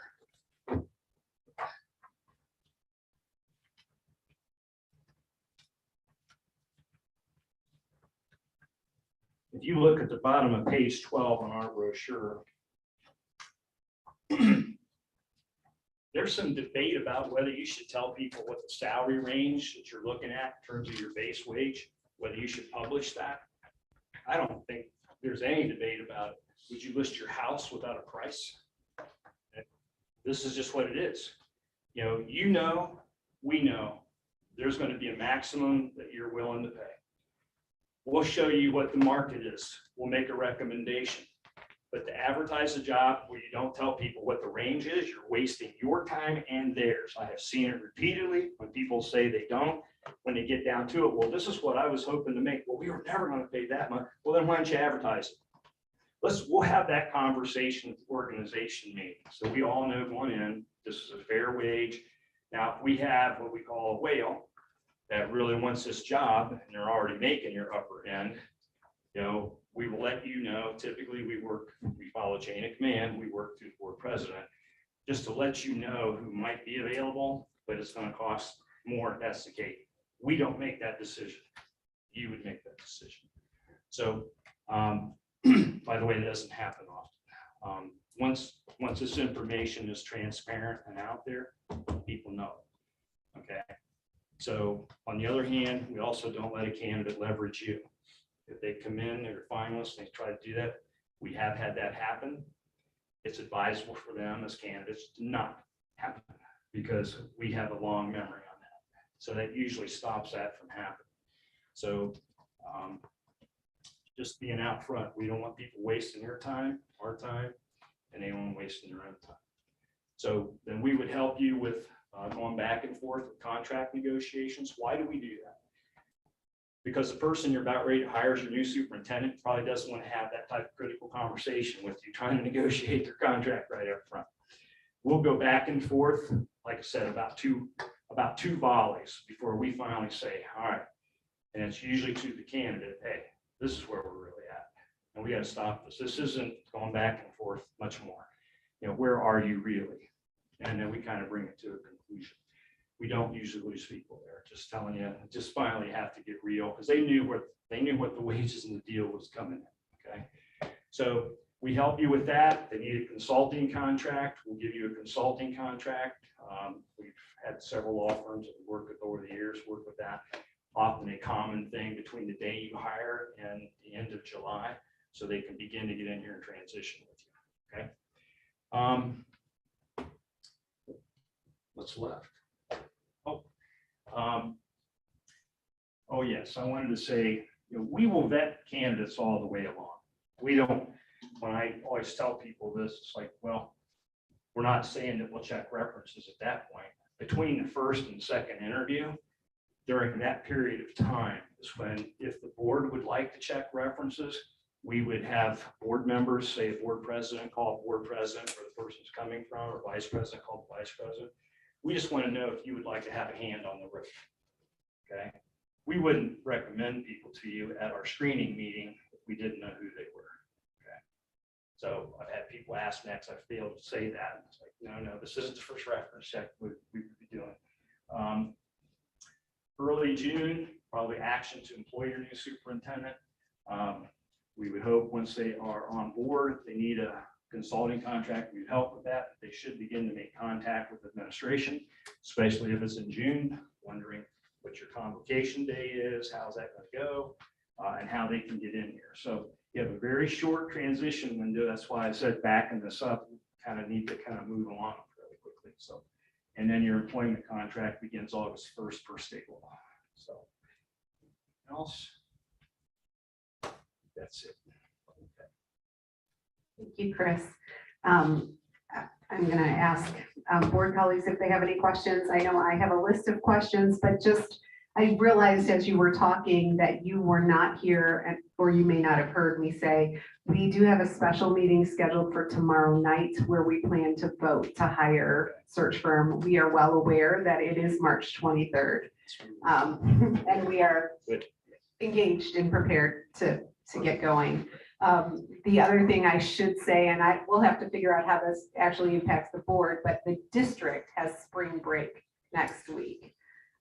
So just to have those things known. And then the last thing that I'll say before we go to questions,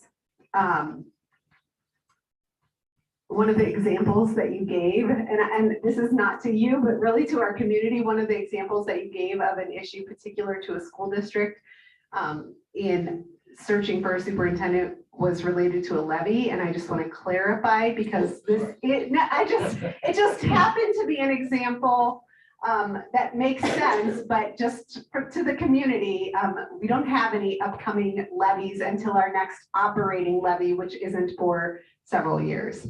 So I just want to clarify that in case there's any confusion from our community. No code was buried in that example. It's just that that's a good example in most school districts. So Yes, it's it a would be. real issue. We asked the question, have you ever worked on a levy? Right. The one of the maybe positive things in recruiting superintendents for Deanna is that we are finished at this time with the levies that are needed to do some major building projects in the district. So I just wanted to clarify that. So I guess I have to, I can't hear it, but there's a lot of interference. I guess you need to turn off the mic when we have a mic on. There can only, no, it's okay. Sorry. That's okay. We can only have one of these mics on at a time or else it makes a lot of static.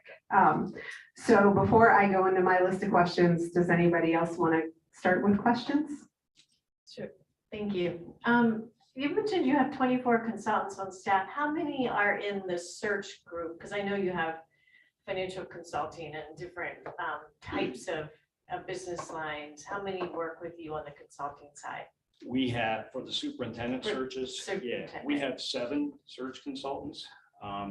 Carol Oxley is our 7th. She's actually in Palo Alto with her daughter, who just had her 4th grandchild and had some issues. So we're hoping that all that works out and she'll be back with us probably later this summer. But that's kind of a slow season right there. But we have 7 people that work on this, and then I work on all of the searches. Yeah, I'm involved in a lot of different things that come up. So it's kind of, when you're old enough, you just kind of end up getting that position, I guess. So. To build off what Daphne said, so I know you said that you take a max of 6 searches.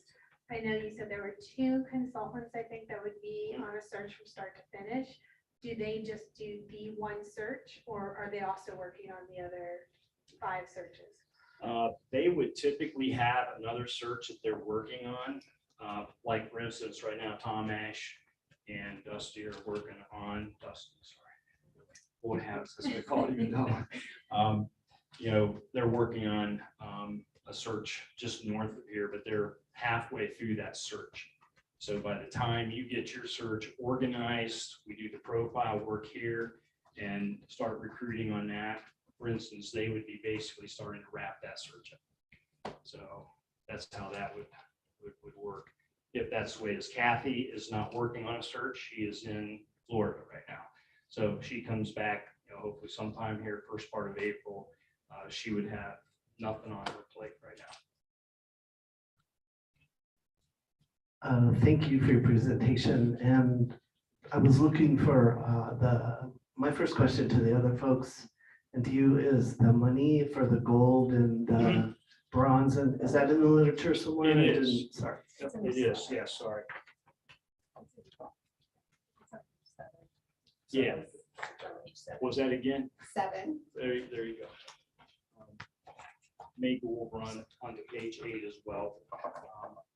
Yeah, beyond, that's it's listed right there. Great. Thank you. I know you have this, sorry, to build on Dion's, I know you have the weeks too with each of those levels. The timeline you showed us, is that for the silver level? Okay. The most common one, that's what I usually do. I should mention, I didn't say this, because most of our clients, try to talk them out of it. We just kind of, I think they see it. We can do a national search too. I didn't mention that because it's not a real popular thing to do, but we have done some. The reason is it will add 3 to 4 weeks to your process, and it'll cost you about $5,000 more. Not a penny of that goes to us. That's just what a 2-week ad and ed week will cost you. And then usually you have to queue up with their publishing cycle. That'll take anywhere from 1 to 2 weeks. So you're already down a couple of weeks, and then you want to let it while you paid the money, have a couple of weeks to float around the country to see who you get. But truth of the matter is, once we advertise the job on the BASA website, you're doing a national search. Anybody interested that we brought to Ohio was coming back to be close to the kids, their parents, or trying to light up their STRS retirement again. There's a reason for it. So you're getting that. That's why we usually talk about don't waste the money. I can't take my treasure hat off. Most national searches, although they sound good, they don't end up producing a national candidate. People usually end up hiring somebody right from their own state. So I understand that, but can you explain why that is for maybe our new board members and community? And I guess talk about the retirement system. I don't want to answer your question for you, but also what You're doing a makes. great job. Yeah. you keep But that going. also, I mean, the unique nature of the legal landscape, the public education landscape. Yep, no problem. The state of Ohio is one of 7 states nationally. Probably the largest, of course, is California, CalPERS, California Educators Teacher Retirement System, something like that. Ours is state teachers retirement system, and we have a wonderful defined benefit plan for those folks that can get, 25 years in at age 60 or 30 years in at maybe 32 years now. I haven't quite kept up with that new law. They keep changing it to add the number of years you have to work. But it's a really good pension program, and it's not like it is in other states. And so if you started your career here and went to Illinois, say, they don't have that, okay? You would be thinking as you move up, maybe at some point, if this is your home, coming back here and trying to light that back up again to get your time in, so that you could have that pension plus whatever Social Security you'd be able to get from your work outside of that. The other thing is, state of Ohio requires treasurers, superintendents, all educators to have a license. Okay, so if you hired somebody from out of state as a superintendent, they would have, if they don't have a state of Ohio license, which they probably don't, they would have 2 years from that point to get that license. You'd have to write a letter to the Department of Education licensure division, letting them know who you hired, and if they met every other qualification otherwise, but they would have then 2 years to actually fulfill the need that they would have to have probably at least school law and finance to be able to get that license. So, so there are some differences in Ohio for that. So, and for that reason, and our own laws, our own complications, most boards of education end up hiring somebody that's familiar with our own law and our own state. It just makes sense, actually. A lot of states don't have, not to mention anything about levies again, but a lot of states don't do levies. So if you come to this state, you don't just go to a budget commission hearing and pass this, and then next thing you know, the county assessor collects it. Wish it was, but it just doesn't happen that way. So they would have some learning curves. It's also not common that every state has a dual reporting treasurer and superintendent. So that's a unique difference too, that the superintendent usually has a CFO that reports to that, so that's one other dynamic. Large county schools versus individuals, so all those factors. That's right. I feel like I'm standing in front of them. One more question, recommendations. So you said you don't really make the recommendations. You're gonna have the pool candidate list and give us their data. You're gonna rate them, green, red, etc. To me, that's a little bit of a recommendation, but I just wondered if you could expand on that and how that works, or how you kind of guide us or give us feedback.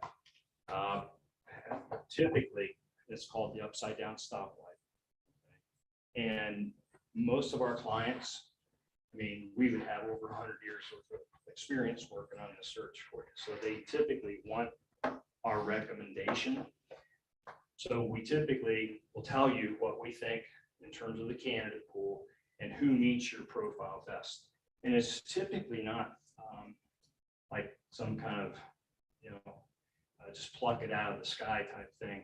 We typically look for this particular case. If we've got a superintendent that's got 15 years of experience, they've had successful work, maybe they won some awards, we've checked their background out, they would probably be pretty high in the green. Experience usually counts. So it typically goes experience that we have been able to verify in terms of their performance, the things that we're able to ask and find out about, down to maybe central office administrators who haven't actually been a superintendent, all the way down to, in a lot of cases, I can't say they wouldn't, but a lot of times high school principals apply for superintendent jobs. This would be a little bit of that's a big jump for them, but a lot of times that's the candidate pool out in the rural areas where high school principal is ready to step up for that. So it would typically go a superintendent experience, central office experience, because they've had district level responsibility down to like principal experience. That's typically how they will rank in that grade. But if we have some folks at the top of that, it's because perhaps they have shown and demonstrated leadership in different things and been very successful. So So my question is, can you expand a little bit more on the interview process with the stakeholders? Do you have each stakeholder group in separate rooms, combined, questions? For a silver level search, they're combined. And we typically ask for between 20 and 30 folks. I think at Dublin City Schools last May, I had 40 people. But, you know, and that's fine. We'll facilitate that. So, you know, having the groups together for about an hour each, you know, they kind of feed off of each other. And we typically ask the board and administration, but mostly the board, to identify some people. We want shakers and movers in your community. We want your teacher union representatives there. We want your classified union representatives there. We want a building administrator from every level there, central office, but we don't want it to be district employee laden heavy. Okay. We don't want that. Okay. We want a nice mix. We typically want a couple of high school students there, maybe not just, you know, honor society students or, you know, student council, but we'd like to have a couple student leaders there. It's a good experience for them too. Now, if it's a gold level search, then that's different. Then we would have, let's say 3 1-hour blocks. You know, imagine your district administrators in one, imagine your classified and certificated staff in another, and then a community all call for people to come in, where you would advertise and anybody wants to come in. And that's typically a much bigger platform. Those folks will see 100, 150 people. We just don't know who wants to come. That's why their voice will get like mine after a while. It starts to run out of steam. So it just depends on the level of search, but everybody together, the silver is what most boards find to be, you know, pretty solid. But within that, those 20 to 30 people would be broken up into maybe 2 groups, or it's all one hour? Because when you were going through the timeline, that's where I was getting The 2 confused. candidates. Okay. It's one group, 1 hour, 25, 30 people. So then what are they doing the rest of the day? Because you said from 1:30 Oh, no, to no. 2:30. Okay, that's where I was. Let's say that the interviews for the board with the candidates for the final night start at 5 o'clock. We would have that group meeting these candidates at 4 o'clock. Then candidate A goes from them to you at 5. Candidate B comes in at 5, meets with them. When you were originally starting at 1:30 is where I was saying, okay. That's a gold level search. Got it. I'm That's okay. because I offer options. Yeah, it's kind And of. but that's fine. I But understand. typically the silver, everybody's together and I gotta be honest with you, one of the benefits of a silver versus the gold, and I have to explain this to people, is that the benefit, the benefit that you get of having folks meet these people can sometimes get lost with the gold, because if a person sees candidate A, but they can't come the next night, or B, the input is not complete. So we always have to have folks that could be for both, you know. If you go to 3 candidates for 3 days, good luck trying to find people that have 3 days. I mean, we like that process, but those are the things that causes it to break down a little bit. It's just because everybody's so busy. You know, it's more, I suppose, respectful to your community, your staff. You do it all in one night, and honestly, it works. Yeah, an hour's plenty. Now, if you had 60 people there, an hour, well, that might not be quite enough for everybody, because we want everybody to get their question asked. You know, you don't like to invite people they can't get their question asked. And then just to clarify, the stakeholder meetings, which happen earlier in the process, those are individual. So we'll meet with the students by themselves, the classified staff by themselves, the teachers by themselves, et cetera, which that happens early on. We have 8 segments that we typically start on, get here maybe 11 o'clock, meet with central office and meet with central office staff. And we have to be respectful during the day. Usually at like 1:15 is when we meet the high school students, and we go to the high school because that's really close to when they're about ready to get out. So we have that. I mean, we've done this so many times. We know roughly the schedules where we need to be so we can get the most folks to come in and give us some feedback. And we're there just talking to them like this. And we explain the search process to start, why we're here, what's going on, the timeline is, because they appreciate that. We're getting information out the whole time. On those stakeholder meetings, by dividing them up by different demographic groups, why wouldn't you combine those together? So, A lot of times it comes down to when are they available for the day. Okay. So we try to hit things during the day where we can hear from them directly, because the profile, as you're looking at these results right here, we try to keep those in the profile separate, so you can see what each group is looking for. And we synthesize the consistent themes going up. So that's why we would do that. But we also always have a 6 to 6:30 community forum at the end of that day.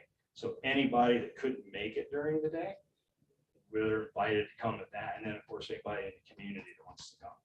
Our goal is to get the most responses as possible, because then it's more statistically significant.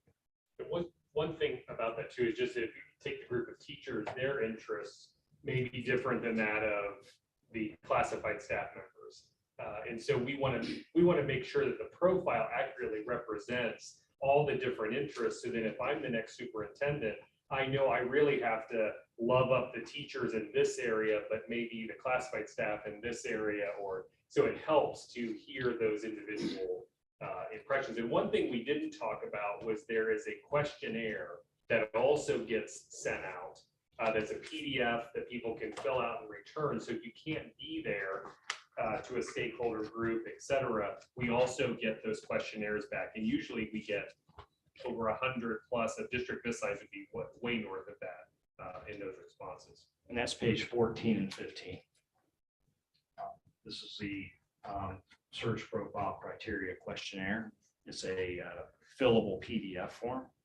And I can answer questions why we don't use SurveyMonkey or Google Docs, because there's just a number of people out there that aren't familiar with that would like to just do nothing more than to print this out, handwrite on it, and send us a copy in the good old US mail right over here to our box in New Albany. Or believe it or not, fax it to us. We get a lot of faxes. So you don't want to lose any part of your community because of technology. And the form's just simple, easy, download it, type in it, even does spell check for people like me. I was hooked on phonics. The last profile we wrote, we had 91, I think, return questionnaires, and we had met during focus groups with about 100. So there's really 200 responses that are going in, and that's a smaller district. So those are really helpful as well. You'll find it, the profile, which starts again on page, I think 15 or 16. If you read it by the groups, you'll find it, I think, interesting. But I always remind the board, you're not the intended target. That's a candidate. That is our chief recruiting tool. The brochure is 2 pages. It just conveys the timeline, size of the district, and what the salary range is. What they're looking for, and most people know us, we've been doing this for 21 years, they're waiting for that search profile. They want to read that to see if their skill set looks like it's something that could be a benefit there and would fit. It's important for them to see that. Just one last question, not one last question, but one last question about the stakeholder meet and greet, or the whatever, I have stakeholder meet and greet, I'm not sure what it's called, but the one at the end. That's it. How does the board have an understanding of how that went if we're not in the room watching that process? Because if I understand correctly, with the silver and the gold, I think both, the board is interviewing a different candidate at the time that community meet and greet is going on. How does the board have eyes or ears on what went on? Because we give you exactly what people wrote in terms of, we have a survey that they fill out on each candidate. So we just simply make a copy of those in the packets for each candidate and we give it to you. So you can read the comments directly. We ask people if they would put their name on the form, just so you know, sometimes they won't, but we still want their input. I think some people feel that, well, I might say something, especially with superintendent, I don't want you coming back having my name on this. If I said this person's good, that person's not, and they find out about it. Just know that going in. So in that particular evening, sorry, Chris, that particular evening, there's two of us. So if Chris is in the interviews with you, I would be with the stakeholders. So I'm listening to the conversation, I'm taking notes as well. Then they fill out the questionnaire, the group switch questionnaire, and then we quick go and we'll compile all that information. So then after the interviews are done, we'll present it to you when you start discussing about how to select candidates. So it's just another layer of data to hear what the community is saying. How do you help the district ensure that we have a diverse slate of candidates to consider? Well, we're aware of who candidates are out there that are diverse. You want to know the truth? I'll just tell you the truth. The biggest issue that we have is to make sure that the boards of education and the communities we're working with are open to that. Just not pulling any punches with you. There's still some areas in the state where I don't think that's welcome. So we just need to know on it. I'll ask you these questions in the organization meeting. If you are, not a problem. We have placed several people of color. Half of my search team, women. So we were the only search firm invited to the BASA Women in Leadership, and that's probably the last 5 years running. Probably because half of my search team is women. So we're kind of colorblind, sexual orientation blind. We're just trying to find the best person, for you. But you have to tell us what your community and what you will, tell us what you're wanting us to look for. We'll do it. So, but, I don't know how I can be any more direct than to tell you that we know people. We just need to make sure that there's a green light here and we can bring diversity in lots of different forms. And have. Okay. Can you describe the most challenging position that you have filled? That would probably be Matt Miller at Lakota. We had an internal candidate, and we also had a candidate that had been the high school principal at Lakota, who was the superintendent in a district in Southwest Ohio, who knew Matt, was calling Matt, telling him that the board president at the time was his close personal friend. They live, they're neighbors, and he knows he's already going to get the job. So that's why Matt was thinking, there's no way I'm going to put myself out. Not only do you have an internal candidate, but my buddy who's telling me that the board president, this is a lock for you.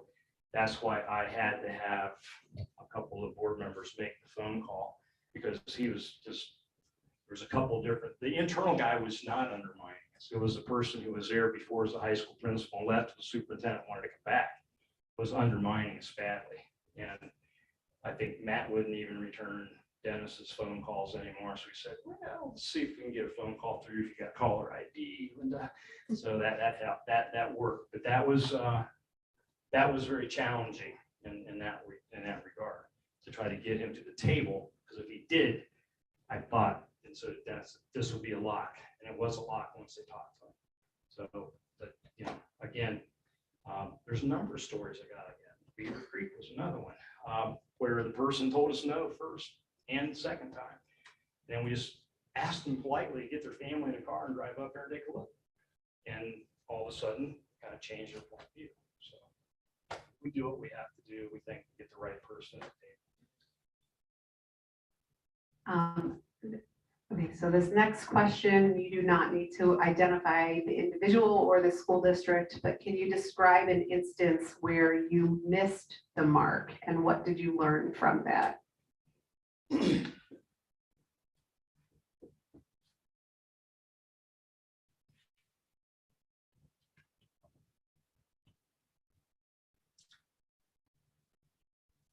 I'm going to restate that just a little bit. We typically have candidates that end up staying longer in these positions than the 3.5-year average, which is typical of superintendents, because we work hard to find out what you're looking for and make the fit. If you don't know what you're looking for, you have no hope of making a fit. So a lot of times just sitting folks down talking about what you want and hearing what it is, you can kind of come to a collaborative agreement on something like that, and including your stakeholders in that.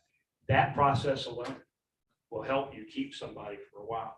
But we have had some situations where we've had folks, start their job August 1st as superintendents, and board election occurred in November.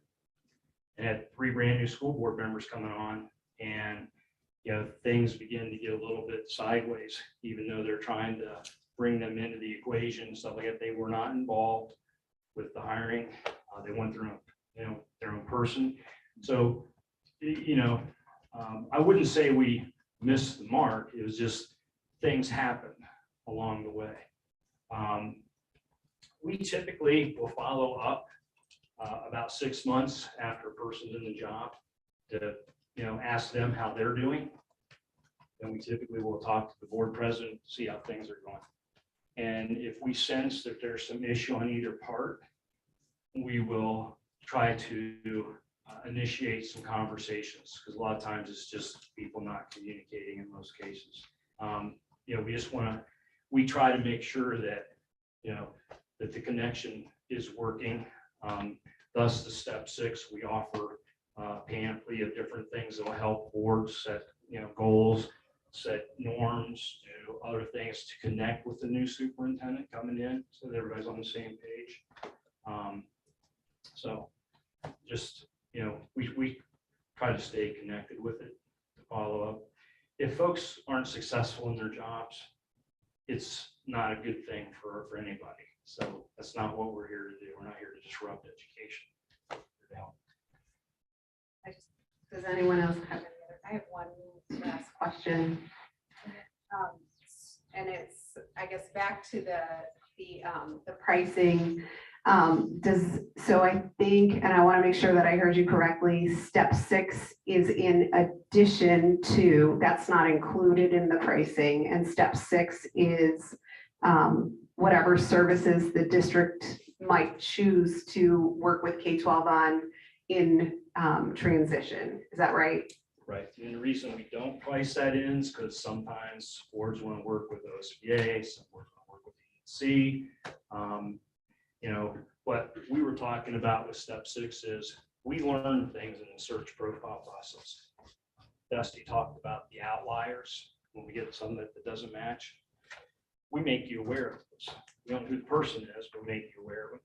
And a lot of times we'll sit down as we take notes on stuff, listen to profiles. We will sit down with the successful candidate to let them know the things that we've seen, what we've heard, that would be very welcome if they hit the ground and did these things within the first few weeks to help ingrain them and ingratiate themselves to your district. We need to do that because that helps them in that process of integrating themselves in. So, and a lot of times if we get something that's emailed to us, it's not uncommon if it's really insightful, we'll ask the person who emailed it, would you mind if you shared this particular profile with whoever the successful candidate is, and always they say yes. So that's kind of what I'm talking about beyond the things that we offer.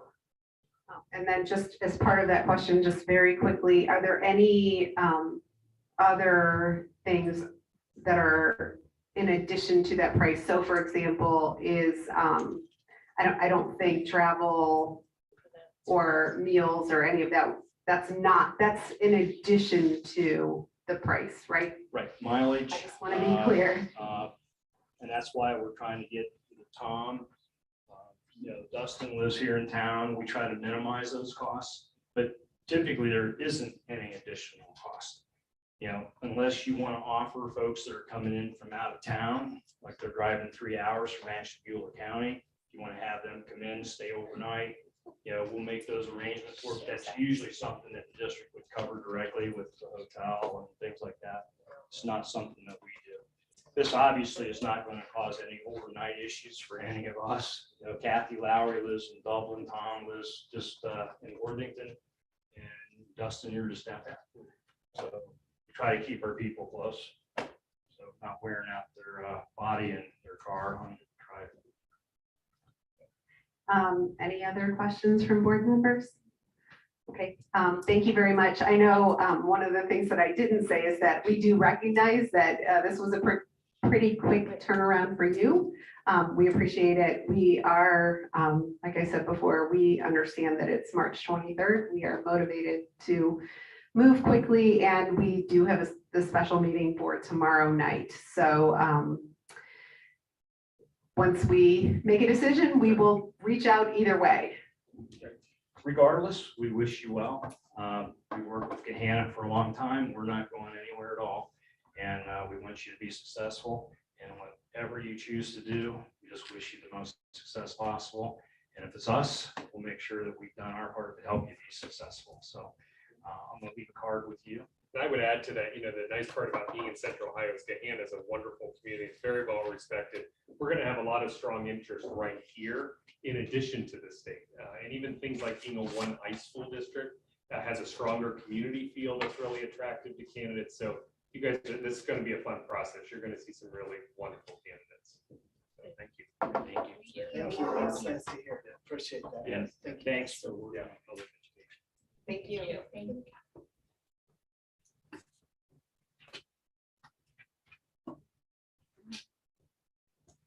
Take another very quick break. Well, I don't know if there's anything else. Oh, was there? Okay. No, I do not. I need to get this hand sanitizer off my hands, but so we have a special meeting scheduled for tomorrow night after committee meeting. That should give us enough time to read through these proposals. Is there anything else that anyone wants to talk about tonight related to this?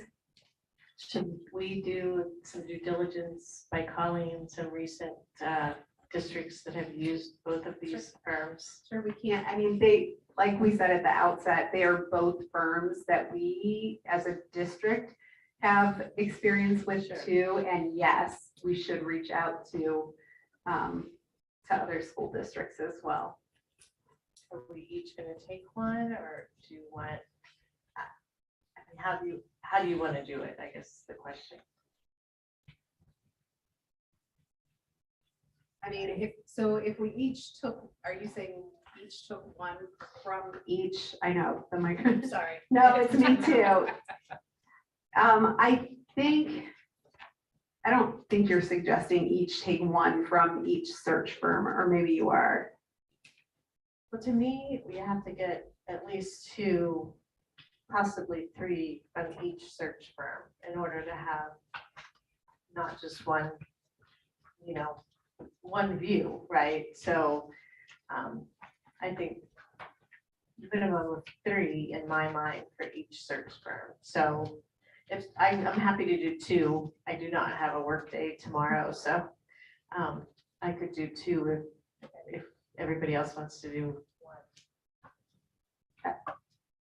That sounds lovely. If you're offering to do 2 and then each of the rest of us do 1, I'm not looking at the list of districts right now. I don't know that we all have the list of districts that they've worked with. So I guess pick 1, and Daphne, you pick 2 to reach out to. If it's not in the binder, then it's on their website. Okay. Yeah. Say if I see it. Yep. It'll be on their website. And so that's homework assignment for everybody, is to reach out to 1 district, that 1 for each firm. Right? Is that what you're saying? We'll have to coordinate. That's not what you were saying. Well, there are 5 of us, and if we get 3 from each, that's a total of 6. Sorry. So I could do 2 for 1 company and 1 person. I think we're going to have to sort it out tonight because we can't be contacting the same firms, and we don't have a way to communicate with each other. So let's look at finding leaders.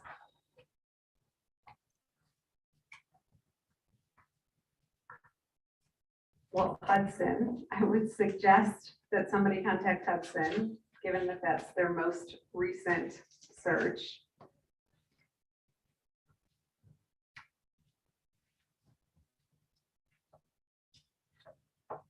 And I was thinking it would be more appropriate to contact the school board president Yeah. than the superintendent. Okay, I just want to make sure everybody was on the same page. Okay, I'll take Hudson and Mayfield from Finding Leaders.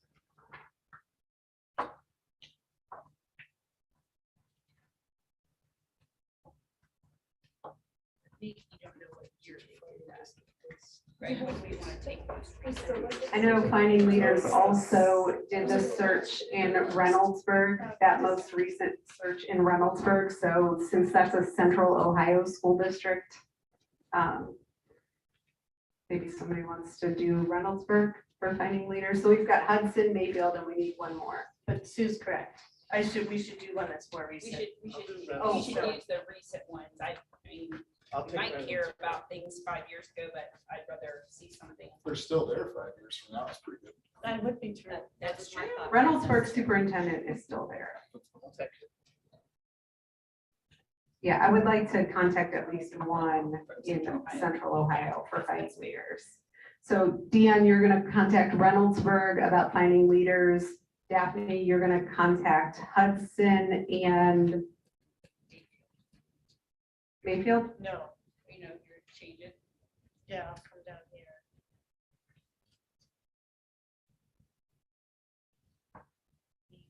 I should do a different area of the state.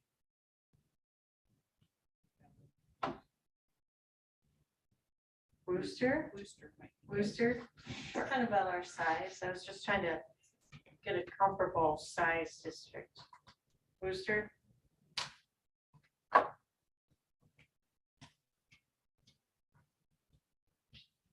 Okay, so that leaves Sue, Kara, and I to contact districts for K-12. Somebody needs to get to their website while I take notes. Okay, thank you.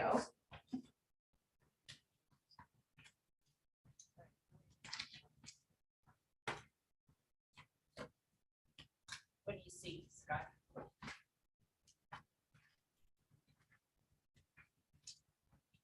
Trying to find local ones here. Chris did mention Dublin City Schools. Newark City Schools, a little bit north, small district. Mount Gilead. That's just. It's interesting because that's where Pendleton was a superintendent. I'll reach out to Dublin. I could do newer.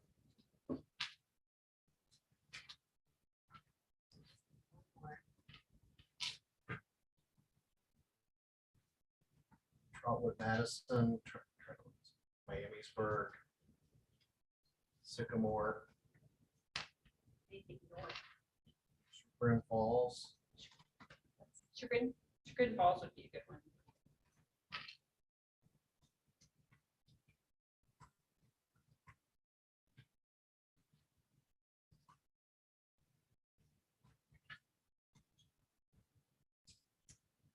Okay, so I think I've got Daphne contacting Hudson and Worcester to ask about Finding Leaders, Dion contacting Reynoldsburg to ask about Finding Leaders, Sue contacting Chagrin Falls to ask about K-12, Kara contacting Newark to ask about K-12, and I will contact Dublin to ask about K-12. And the person that you should be reaching out to is the board president in that school district. Anything else that we want to make sure we do before we meet tomorrow night? In tomorrow night's meetings at 8:30. Right.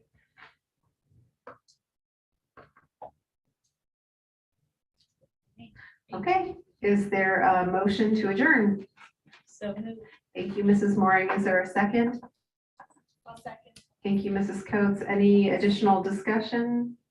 Mr. Gooding, can you call the roll? Mrs. Piccolo Antonio, Yes. Mrs. Coates, Yes. Mrs. Horn, Yes. Mr. Manley, Yes. Mrs. Moore. Yes. Motion carried.